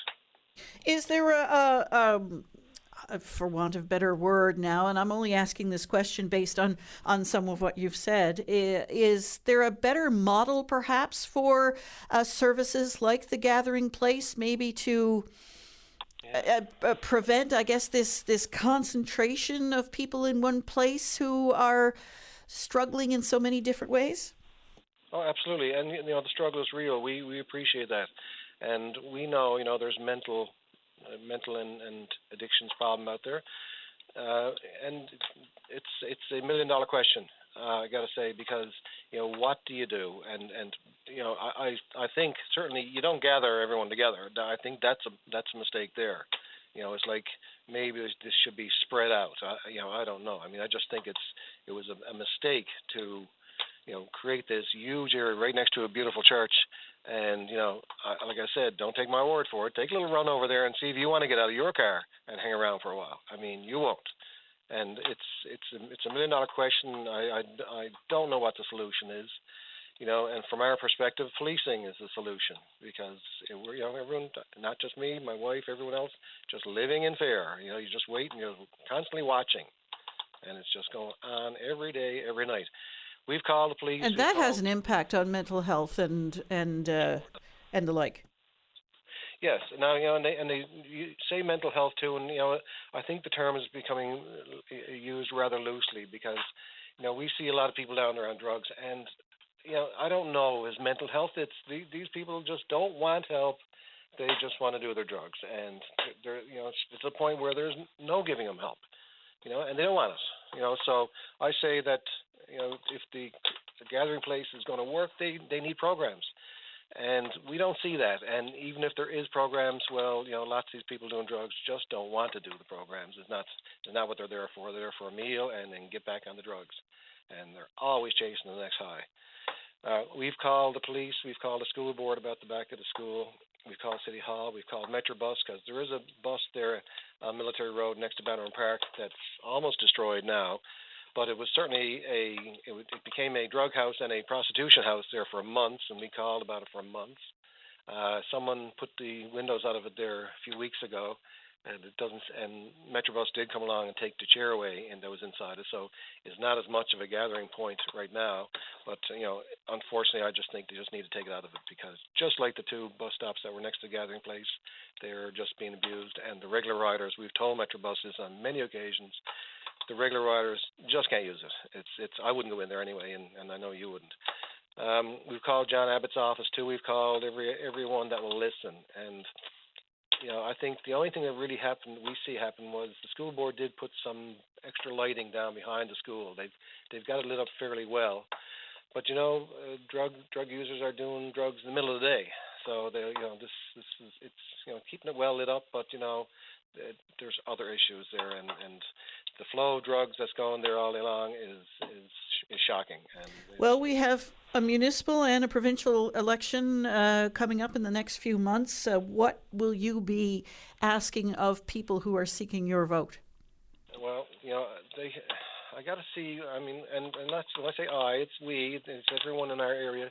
They just got to see some kind of answers of how they can help and how they can help drug users. I mean, it's a societal problem. It's a pandemic as far as we're concerned. This is not just our area. We know it's every area in every city.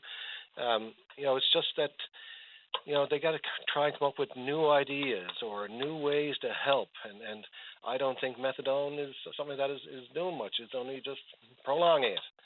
So there needs to be some new ideas. I don't, we're lost for words. Our idea is, look, we're to the point where you just got to police it and try and just push them around or push them away or something like that.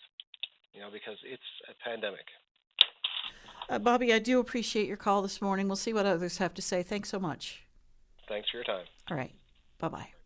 Any thoughts on what he's had to say? By all means, do give us a call. We're going to take a break for news with Sarah Strickland. When we come back, we hope to speak with you. This is Open Line on the VOCM Big Land FM radio network. And we're back on VOCM Open Line. Linda Swain in for Patty Daly this morning. And we're going to go now to Edward. You're on the air. Hi, Edward. Hello, Edward. Hello. Hello, Linda. How are you? Not too bad. This is Ed Burke. I'm with Branch 1 Legion. Yes. And we are having a memorial service tomorrow, starting with the buses leaving the Legion at 8 o'clock, going to the Field of Honor at James Lane. And the service will start there at 9 or 8:30. And then the buses will go back to Branch 1 Legion, and they'll have a wreath laying service there. And then the buses will go from there down to the Sergeant's Memorial. And from there, the buses will go to the National Memorial. So just want to let people know there will be the service at the Field of Honor tomorrow morning, starting at 8:30. And the buses leave the Legion at what time? 8 o'clock. 8 o'clock. Yeah. And everyone is welcome? It's open. Everyone is welcome to come. And do you get a lot of people attend the service at the Field of Honor? We have a few people that show up there regularly. It's a good few, but we were hoping there'd be a little more advertisement on it. But most of the advertisement goes strictly to the National Memorial. They don't mention the Field of Honor or at the Sergeant's Memorial or down in Pleasantville, where the Newfoundland Regiment have a service. Yes, it's important to know about all of these things. And it's funny, I passed by Branch number 1 yesterday and I saw the sign outside. I said, I must give them a call. And so it's very fortuitous that you called us here today. So once again, buses leaving the Legion, Branch number 1 on Black Marsh Road at 8 a.m. tomorrow for a service at the Field of Honor at 8:30, followed by a branch laying, a wreath laying at the branch. Yeah. And then a service at the Sergeant's Memorial. Yeah. And when it's finished there, the bus will go down to the Sergeant's Memorial on Gower Street, where the Sergeant's Memorial and Peacekeepers Memorial are. And they do the service there, and then the parade will march down to the National, but the buses will be there. If anybody is unable to walk along with the parade, they can go on the bus. Oh, that's good to know. Yeah, we'll have one bus going from the Gower Street to the National, but we usually have two going from the Legion to the Field of Honor. Any idea how many people are laid to rest in the Field of Honor? I say there's over 150. Is that right? Yeah. Because we were out there the weekend, we had some of the kids from the school come out and place flags around the headstones and that. But there are people, other than the Field of Honor on James Lane, there are military personnel, veterans, at different sites in the cemetery there, which a lot of people don't know. And same with other cemeteries around the city. It's so nice when you see those flags there, isn't it? Yes, it is. And it's nice to see the crowd come out and support the Legion and pay the respects to the fallen soldiers and that. Absolutely. So once again, a service at the Field of Honor tomorrow morning at 8:30. Buses leaving the Branch number 1 on Black Marsh Road at 8, followed by a wreath laying at the branch at 9. Then a service at the Sergeant's Memorial and a parade down to the National War Memorial. Yeah. Edward, I'm so pleased that you gave us a call this morning because it's so important to know these things. And like you say, we do tend to focus a lot on what's happening at the National War Memorial, but to have this breakdown of all the other events that are taking place is important as well. Really appreciate your time. Okay. Thank you very much. Thank you, Ed. Okay. Bye-bye. We're going to go now to Margot. You're on the air. Hello, Margot. Good morning, Linda. How are you? I'm good. How are you? Thank you for taking my call. The reason I'm calling, Linda, is with regards to my husband, Gary, and he saw a surgeon who came down from Toronto with regards to possibly a cornea transplant. Now, this lady, Dr. Noor Nafal, says that there was a program here and they stopped the monies in 2014, which would allow for, the harvesting of the corneas. So when this doctor does come, he has to bring surplus corneas with her. So that my understanding is that just a couple of months ago, she was able to perform a couple of transplants, and of course 5, Gary said. He's sitting alongside of me. And the thing is, it's done in a range of category who needs the cornea transplant the most, you see.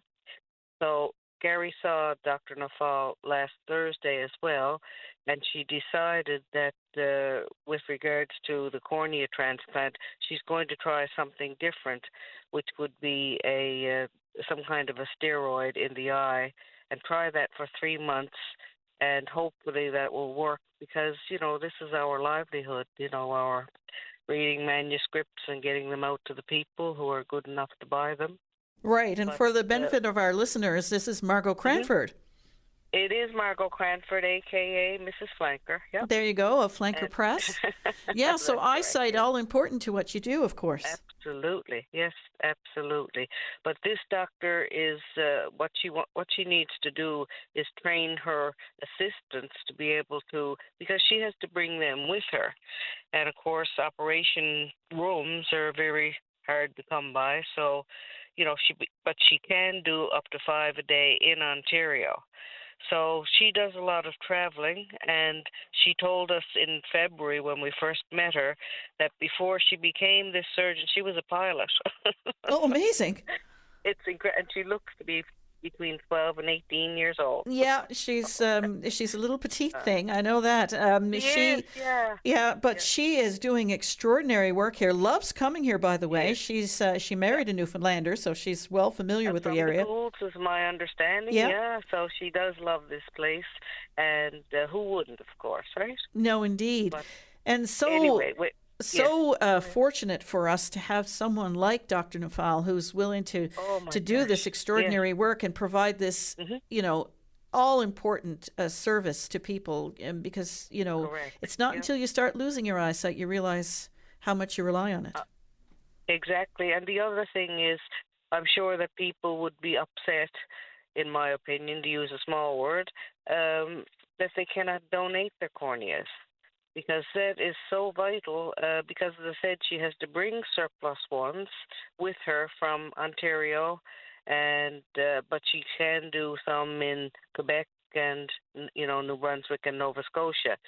But she comes every 3 months, and so that's my understanding. I want government to look into this, please, and see if we can get the money back for the program, and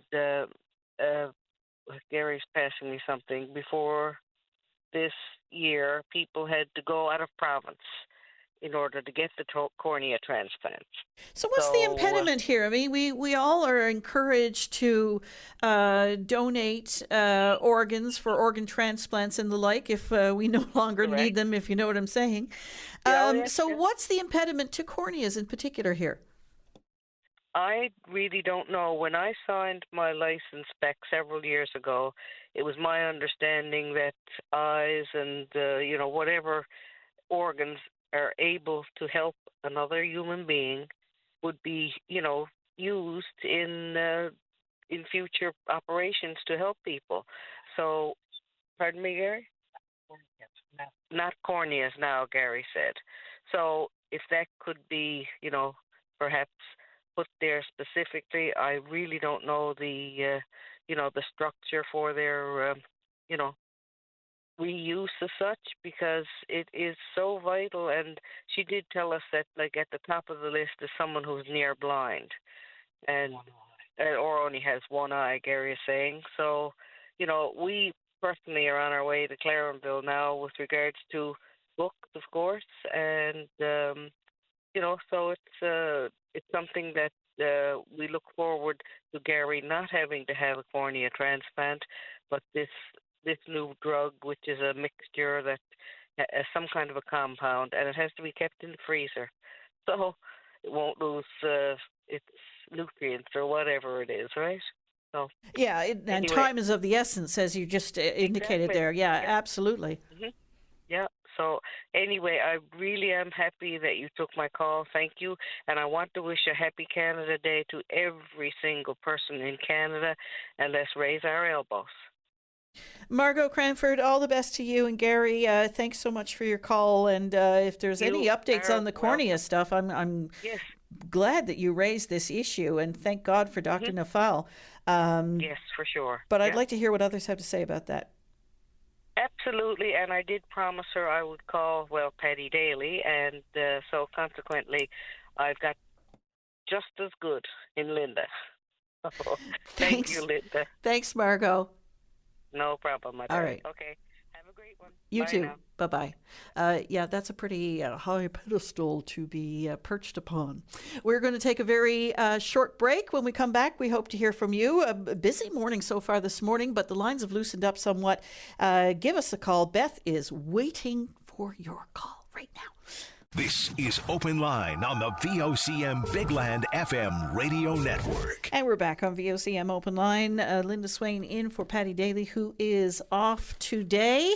And we're going to go, should make mention that we've had a very busy morning so far this morning, but the lines have loosened up somewhat. So if you want to get on in the last half hour of the show or so, and now is your opportunity to do so. We're going to go now to Kevin. You're on the air. Hi, Kevin. Yes, good day, Linda. It's been a long time since I spoke to you. It's great to hear you back on there. Thank you. No, I called a couple of weeks ago about healthcare, actually, and but I never got the opportunity. I had to go to a meeting. I had to drop. But actually, the call that I should have called last September, just an update on the way healthcare that I see it working in Central actually in Grand Falls. I had a moose accident in September 9th, and ended up in the merge. So, but anyway, the frontline people, the nurses and everything else, are fantastic, wonderful job. It's unbelievable what these people done, and you couldn't ask for any better help, but. The system is completely broke. I was there, I think, on the third day in the merge, and nurse come in. I think it's 7:30 or 8 o'clock that they change shifts, right? So by 10 o'clock, I was on the third different nurse. One of the managers or supervisors, where it was after changing every nurse around at least 3 times. This is a mass confusion for anyone. There's mass confusion just for the patients alone. Can you imagine, nurses having to pick up 3 different files within a couple of hours, within 3 hours? It's unbelievable. It speaks to their professionalism. It really does, because for anyone, that would be, just imagine now, someone's there for several hours, and over the course of time that 3 different people are looking at them, same questions, same, it's extraordinary, and they have to get up to speed every time. Yeah, you got to go to the same profile. You got to do it all, and it's unbelievable to stop and think about it. And last week, I was listening to the Auditor General's report there and stuff like that. I'm really wondering if she went far enough. She brought out some wonderful, outstanding stuff that's there, and it definitely should be looked into. And in some cases, probably criminal charges. But the fact is, all these new managers you got, like with up here in Central, we had them out renting out their apartments and everything else to travel nurse and stuff like that. You know, in any other workforce or anything like that, these people would be let go. They wouldn't be on the payroll anymore. You know, and but you know, they're still there. But, you know, the problem with managers is we used to have meetings in Grand Falls Hospital 5 years ago or so, before COVID anyway. But we had to move 3 times because they were adding additional managers. You know, sometimes they'd split up the room we had into 2 to have 2 managers and stuff like that. There's more managers now than there is anything else in the field. You know, the hands-on people are not there that we need, and certainly, you know, we don't need that kind of money being spent on travel nurses and stuff like that. You know, just for an example, there's a hospital here in Buckins there last week. There was there's three travel nurses. Okay, that's $400,000 each, $2.2 million. Now, for $200,000, we could hire on a full-time nurse and give the other $1 million to the community, which I'm sure they would gladly respect, and it would go to some use. But this money is only waste. It's a total waste. And there's nothing against these travel nurses. They're professional in their field, and they do what they need to do. But, you know, it's the people behind this. I mean, and it's created so many inequities in the system. It's really thrown off the balance. I understand that a different approach had to be taken during COVID. It was such an extraordinary time. But we're past that now. We've moved beyond that. Why are these inequities still being seen and felt?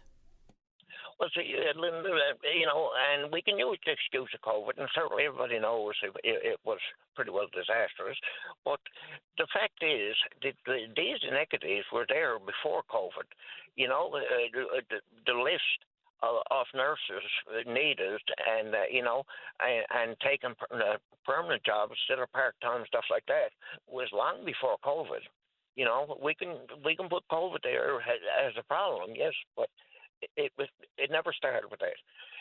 To my the way I'm thinking is these managers somewhere along the line. Now, just an example, probably back in the early '70s and stuff like that. I've been around too long, but anyway, you know, you look at St. Clair's Hospital, probably 6 or 7 nuns that actually did most of the administrative, most of the managerial work and everything else, and everything seemed to get done. There was no waiting. You didn't have to wait 12 hours in the merge or any of that stuff. But now all of a sudden we hire on all these managers. And every time we hire a manager, we hire another bit of bureaucracy. Because a manager is no good with our staff. So the manager got to hire a staff, and the staff got to hire assistants. You know, and the list goes on. You know, what the other general should have done was have a look at the system, see how many supervisors and the personnel that's just working to keep that supervisor going. You know, I'm not talking about the hands-on people whatsoever. It's the people in the background that is dead wood. I got to repeat down, and it's time for the people of this province and probably every province in Canada to have a hard look at what we're doing. There's enough money being spent in Newfoundland and healthcare that we could have a Cadillac service, and we end up with a Volkswagen, just so we can keep a whole bunch of people that is unnecessary going. You know, it's unreal. You know, when you stop and think about it, and it's not rocket science to figure it out. I mean, we got people in government that are supposed to be educated, supposed to be smart and everything else. If they can't figure this stuff out, you know, it's unreal. I'd say right now you could take 80% of the managers and staff out of the system, and the system would work better. It would work way better. And if the other 20% says they're incapable of doing, lay them off and hire on people that can do it. Because we got managers and everything else in this province that's well capable of looking at that. They don't need 10 for 1 more than we need, you know. And that's the problem with our healthcare system, is that the money actually being spent is not going to the patient on the floor. Kevin, how are you feeling these days? Well, pretty good. Same old stuff. Well, I had a bad accident. I had a brain bleed. A story for another day. Dear. completely demolished the car, RAV4, and airbags never went off. Oh my goodness. Yeah, it's unbelievable. It's unbelievable what happens, right? But and one thing about it, if it's coming at you, you'll never see it. I never did see the most first last time. It was unbelievable. Yeah, it really is. Where was it? Between Grand Falls and Badger. Yeah, bad spot. Yeah. Oh yeah, there was. Well, we were talking about it the night before. There was 7 after being killed there the night before, and I guess I made 8 one in the same spot. Well, Kevin, that's life. Well, Kevin, it sounds like you're firing on all cylinders there. I do appreciate your call this morning. Thank you very much. Yes, thank you, Linda. All righty. Nice to hear you. Bye. All right, bye-bye.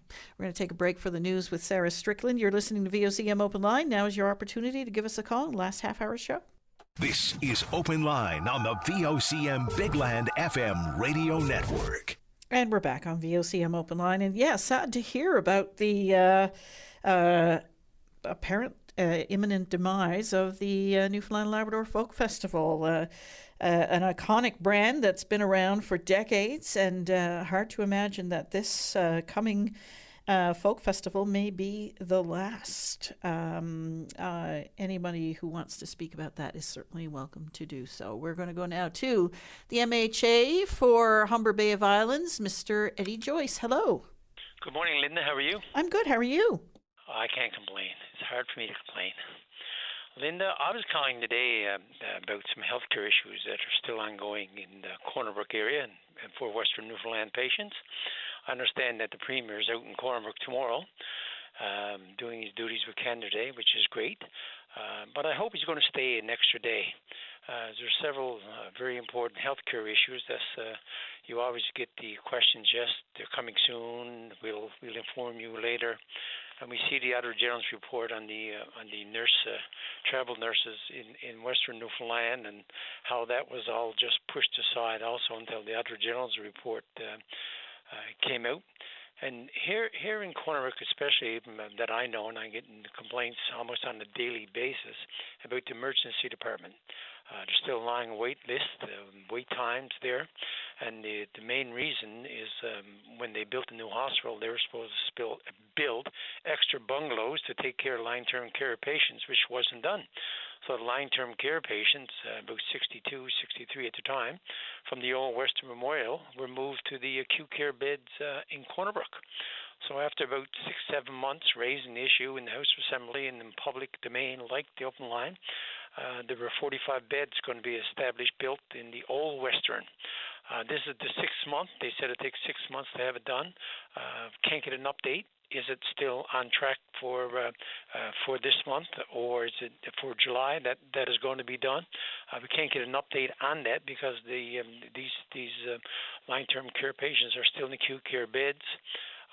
Another big issue that's brought to my attention on a daily basis is the radiation unit in Corner Brook. I ask questions in the House of Assembly. Yes, we're working on it. It's getting close, but we can't get an update. I think one of the worst things for people to know is that, yes, it is close, or no, it's not, but this waiting and giving, yes, it's getting close. Yes, we're working on it. Should be something soon, but yet you can't get an update. And another big issue is how so many people travel to St. John's for this radiation treatment. And they're calling me. I even bumped into people again early last week, bring this up. What's going on with our radiation unit? I can't give them an answer because I can't get an answer from government. So why doesn't that facility have a radiation unit? Is it staffing? Is it space? Is it technology? What is it? They do have a radiation unit. They just don't have a radiation oncologist. And they of course, they were supposed to start recruiting for a radiation oncologist in 2019, 2020, 21, give all the time up, and it wasn't done. And when the unit opened and the new Western Memorial opened with a radiation unit, there was no radiation oncologist. And that was, again, the lack of foresight to say, okay, we got to start recruiting 4 or 5 years while the building is being built. And to date, there's still none. There's absolutely none. So people from Western Newfoundland, again, on a daily basis, and I know people are in there for months. I speak to them. I know them personally. And I can't get an answer. it's better to say it won't be done for the next while, next year, 6 months. Like, be honest and upfront with the people. And another big one was the PET scanner.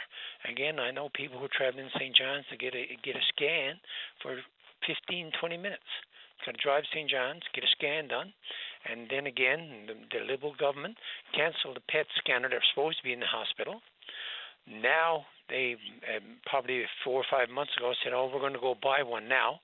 Put a PET scan in the facility in Corner Brook, but they forgot to say it's going to take up to 2 years to get it accredited, and no one can get an update. I've asked questions in the House of Assembly. I've brought it up. The people who are working at the hospital are asking questions, can't get an answer. So these are the type of things that frustrate people with their health. And there's 4 or 5 issues. Nurse practitioners, another great example. As we all know, all across the province, there's a lack of family physicians. We know that. Nurse practitioners out here in Western has set up in the on a private basis on their own, still working with Western Memorial, still working in the Western region as nurse practitioners, but see a need for it. They can't bill MCP. Not allowed to bill MCP. So a lot of seniors who got to go back for blood work once a month or once a can't afford to pay.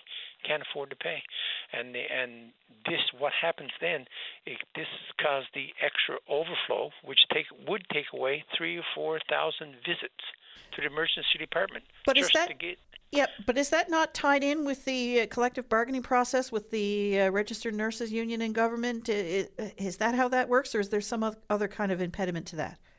There's none. There's 63 opened up in Alberta last year. There's none. And I brought it up in the House of Assembly, and the Minister of Health at the time said the nurses union didn't want it. They didn't want it. So I stood up and it's in Hansard. I said, "So you're saying this?" I said, "Why are we letting patients, if that's the reason, why are we letting patients suffer and not take a stand and let them bill MCP? It's a no-brainer." And when you see 63 set up in Alberta, and you're not allowed to bill MCP as the nurse practitioners, and a lot of people who can't afford don't get their blood work, they don't get the results. It's amazing. I don't know if they're waiting for the election to come out and make this big announcement saying, "Here's what we're going to allow to do." This one here is just a no-brainer. I mean, John Hogan was the minister. He did say that they're working on it. Again, they're working on it, and we're going to try to get it done for next year. This is next year, and still not done. This is the frustrating part about healthcare issues in Western Newfoundland that I'm hearing all the time, and I'm getting them. I'm getting calls from the Jerry Burns district, Scott Reed's district. I was getting them from Andrew Fury's district. It's just these issues which can be resolved, or at least be honest and upfront and tell people where they are. By ignoring them, they're not going to go away. They're still there. So I know John Hogan, the Premier, John Hogan is in town. I'm hoping he's going to stay an extra day or come back and give an update on all these issues. He's well aware of them. As Minister of Health, I wrote him on numerous occasions on all this here. I spoke to him. I raised questions. I asked questions in the House of Assembly on all these issues. But as all you hear, we're working on it. It's close. But yet we can't get a firm answer. It's better to be honest and upfront than keep on leading the people, because people are suffering with the health care. And I just know it because I hear it on a regular basis. And I could send dozens and dozens of emails about people trying to get into the emergency department, and they should be put into acute care beds. They can't because there's still filled with 60 or 70 long-term care patients. And we don't know if this facility is going to be open. It's supposed to be 6 months. This is the 6th month. Can't get an update on it. Cannot get an update. So I'm calling on John Hogan or Minister Crystal Howell to come out in Corner Brook and give an update on all these issues, because they're not going to go away, and I'm not going to let them drop. And they're not going to walk out election time and just say, "Oh, yes, here's what's going to happen next month." Because if they're going to do it, they should have had it done a year ago, 2 years ago, 6 months ago, But just wait for election to come out and say, yeah, we're going to do all this here come June, July after the election. It's just wrong. It's just absolutely wrong. And I just hope to get some answers for the people of Western Newfoundland and Labrador. Well, here's the open invitation for the Premier and or Health Minister Crystalline Howell, or even Pat Parfrey of NLHS to address some of the questions you've raised here today and are continuing to raise for, it seems like a very long time now. Eddie Joyce, I really appreciate your time. Thank you. Linda, as usual, I just want to thank you, VOCM, for giving me the opportunity to bring up these very important healthcare issues on behalf of mainly seniors, on behalf of the people of Western Newfoundland, because people are suffering because a decision has not been made by this government. Eddie, I want to put this question to you. I don't know if you heard Margot Cranford earlier in the show. She was talking about cornea transplants and how we have a doctor who is traveling back and forth between here and Toronto and delivering corneas from up along to do cornea transplants here. Why don't we do them locally? Linda, I don't know, but I heard Miss Cranford on the open line with you this morning. If she writes me a letter, I'll find out. All right, appreciate it. Thank you. If she writes me a letter and asks me and give me the details on it, I will raise the issue and I will get answers for her.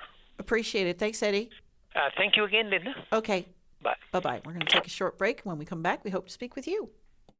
This is Open Line on the VOCM Big Land FM radio network. And we're into the final few minutes of the show. We're going to go now to Tara on line 1. Hi, Tara. Hi, I'm Tara Karen. Okay. And let me just tell you a little bit about myself. I'm a family physician calling in from Toronto. I'm also a researcher, and for the last few years have been leading an initiative called Our Care. It's really an initiative to engage patients in the public across the country to help us build a better primary care system. We know way too many people in Canada do not have a family doctor or nurse practitioner, and back in 2022, actually, as part of the work we did a national survey, and it actually found this, statistic of more than 1 in 5 people in Canada don't have access to primary care, that very front door of the healthcare system. And we followed that survey up with a number of dialogues across the country, and we pulled together kind of a number of different reports that you can find on our website, ourcare.ca, and they really summarize what it is that we heard from people across the country. And we introduced something called the Our Care Standard, which is basically 6 statements that describe what it is that we heard from people over and over again. The fact that everybody feels that, people should have primary care in this country, that it should be timely, ongoing, that people deserve access to their medical records, that care should be accountable to communities, things like that. And we're basically out back in the field now doing another survey to try and understand how people's experiences of care live up to that Our Care standard. So how does your experience of care actually match up to what it is that we know people across Canada want to see? And I will say the first time around, we had only a few, we had some responses from the Atlantic region, but not enough to be able to actually say, oh yeah, this was the care quality in Newfoundland, and this is what people's experiences was in Newfoundland compared to, for example, Nova Scotia. We had to actually bunch all the Atlantic provinces together.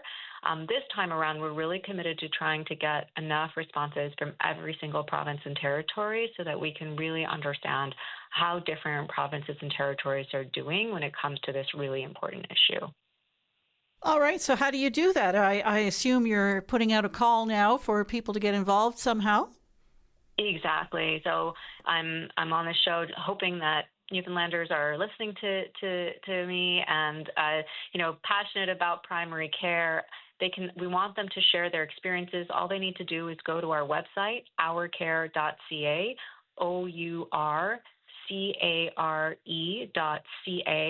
At the very top of the website, they can click in to do the survey in English or French. It only takes about 10 minutes. The survey is open until July 9th. And we really think this is an important opportunity for people to make their voices heard so that we can improve the healthcare system. It's going to be a really important tool for advocacy, and we want to make sure that we have Newfoundland and Labrador adequately represented. What was the impetus behind this? I assume you're not just doing this because it's of curiosity or curious. What is the end result? What are you hoping to do? I mean, ultimately, I want to make the primary care system, the healthcare system better and be able to serve, the people that it's meant to serve. I started this work back in 2022, after being a family doctor for more than 20 years and a researcher for more than 15 years. And, for all that time, I can see the cracks in our system kind of widening. And at the same time, we were putting out, important research, but it wasn't really supporting governments to change the way that they were doing things in the way we wanted them to, and knew that they needed to. And Our Care was really conceived of this idea that, well, ultimately, actually, the primary care, healthcare is there to serve people across Canada, and it's those people we need to listen to in order to know how to make the system better. And that's why we really wanted to do our best to bring in everybody's voices from across the country, as many as we can reach, to really influence policymakers to say, yeah, take an action on this, and this is the kind of action that you need to take. Well, one, I would suggest you listen to VOCM Open Line online, because that's all we've talked about basically today is healthcare, and it does dominate conversation on this show, weekly. So there's a good free opportunity to check into that. But otherwise, you're looking for people to join your online survey, ourcare.ca. Exactly. OURCARE, ourcare.ca. Take the survey. It's open till July 9th. Only about 10 minutes of your time. And I really think it's going to make a difference. We need to have data to show governments how bad the situation is, how it compares to other provinces and territories across the country, and where exactly the most care is needed, most improvement is needed.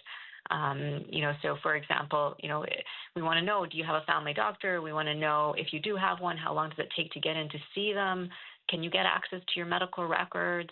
Do you feel like you're involved in the way healthcare planning is done in your community? So we ask a whole variety of questions that we know are important to people.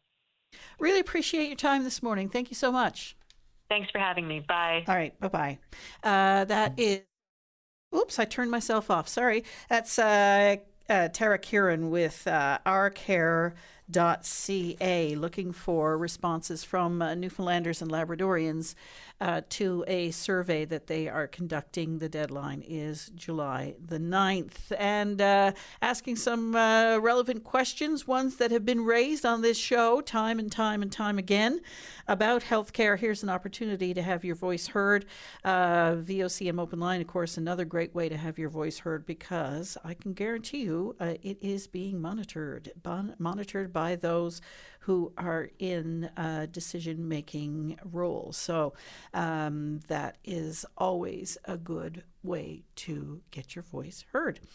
We did have a couple of people waiting on the lines. I think they felt like they weren't going to get the time that they needed to get on the show today, which is unfortunate, but that's how it goes. Just a little reminder. Sorry, clearing my throat there. Just a little reminder that, of course, tomorrow is Memorial Day. There are ceremonies and services taking place, wreath laying at cenotaphs throughout Newfoundland and Labrador. But of course, the big one that everybody watches every year is, of course, the one at the National War Memorial on Duckworth Street in St. John's. And the Royal Canadian Legion Branch No. 1 wants to remind you that there are a host of events that they are participating in tomorrow, not just the wreath laying at the National War Memorial, which is all important, but also to take part in a number of other special commemorative events. And that includes a service at the Field of Honour on James Lane here in St. John's. Buses leave the Royal Canadian Legion Branch No. 1 on Black Marsh Road at 8 o'clock for a service there at 8:30, followed by a wreath laying at the Branch No. 1 at 9 o'clock. Then they're going to proceed to the Sergeant's Memorial to pay tribute to the important work of of police, law enforcement, and peace officers in peacekeeping roles, and then to the National War Memorial for tomorrow's service there. So if you are so inclined, that's an opportunity for you to take part in some of these very important commemorative events. Otherwise, if you do so quietly or in your local cemetery, or lay a flag next to someone that you know served or worse, paid the supreme sacrifice, do so. And of course, Canada Day, we hope that everybody is safe and well there as well, and celebrate safely. We're out of time. Thanks for everyone for listening this morning. Thank you, Beth Fagan. Fabulous job. Thank you. Sarah's giving her a big standing ovation there. Sarah Strickland is next with news at noon. I'm Linda Swain. Thanks for listening, everyone. We'll be back on Tuesday, by the way. Of course, we're off tomorrow. Thanks. Breaking news from the stadium tonight as an anonymous fan foot the bill for 55,000 hot dogs, bringing that sweet tubed meat to everyone in attendance. Free dogs! Yeah! 55,000 hot dogs? What does that even cost? While the identity of this Frankfurter philanthropist remains anonymous, their all-beefy generosity will go down in history. The new Mega Millions. More to win means more to give. How you spend it is up to you. For game odds and details, visit SCEducationLottery.com.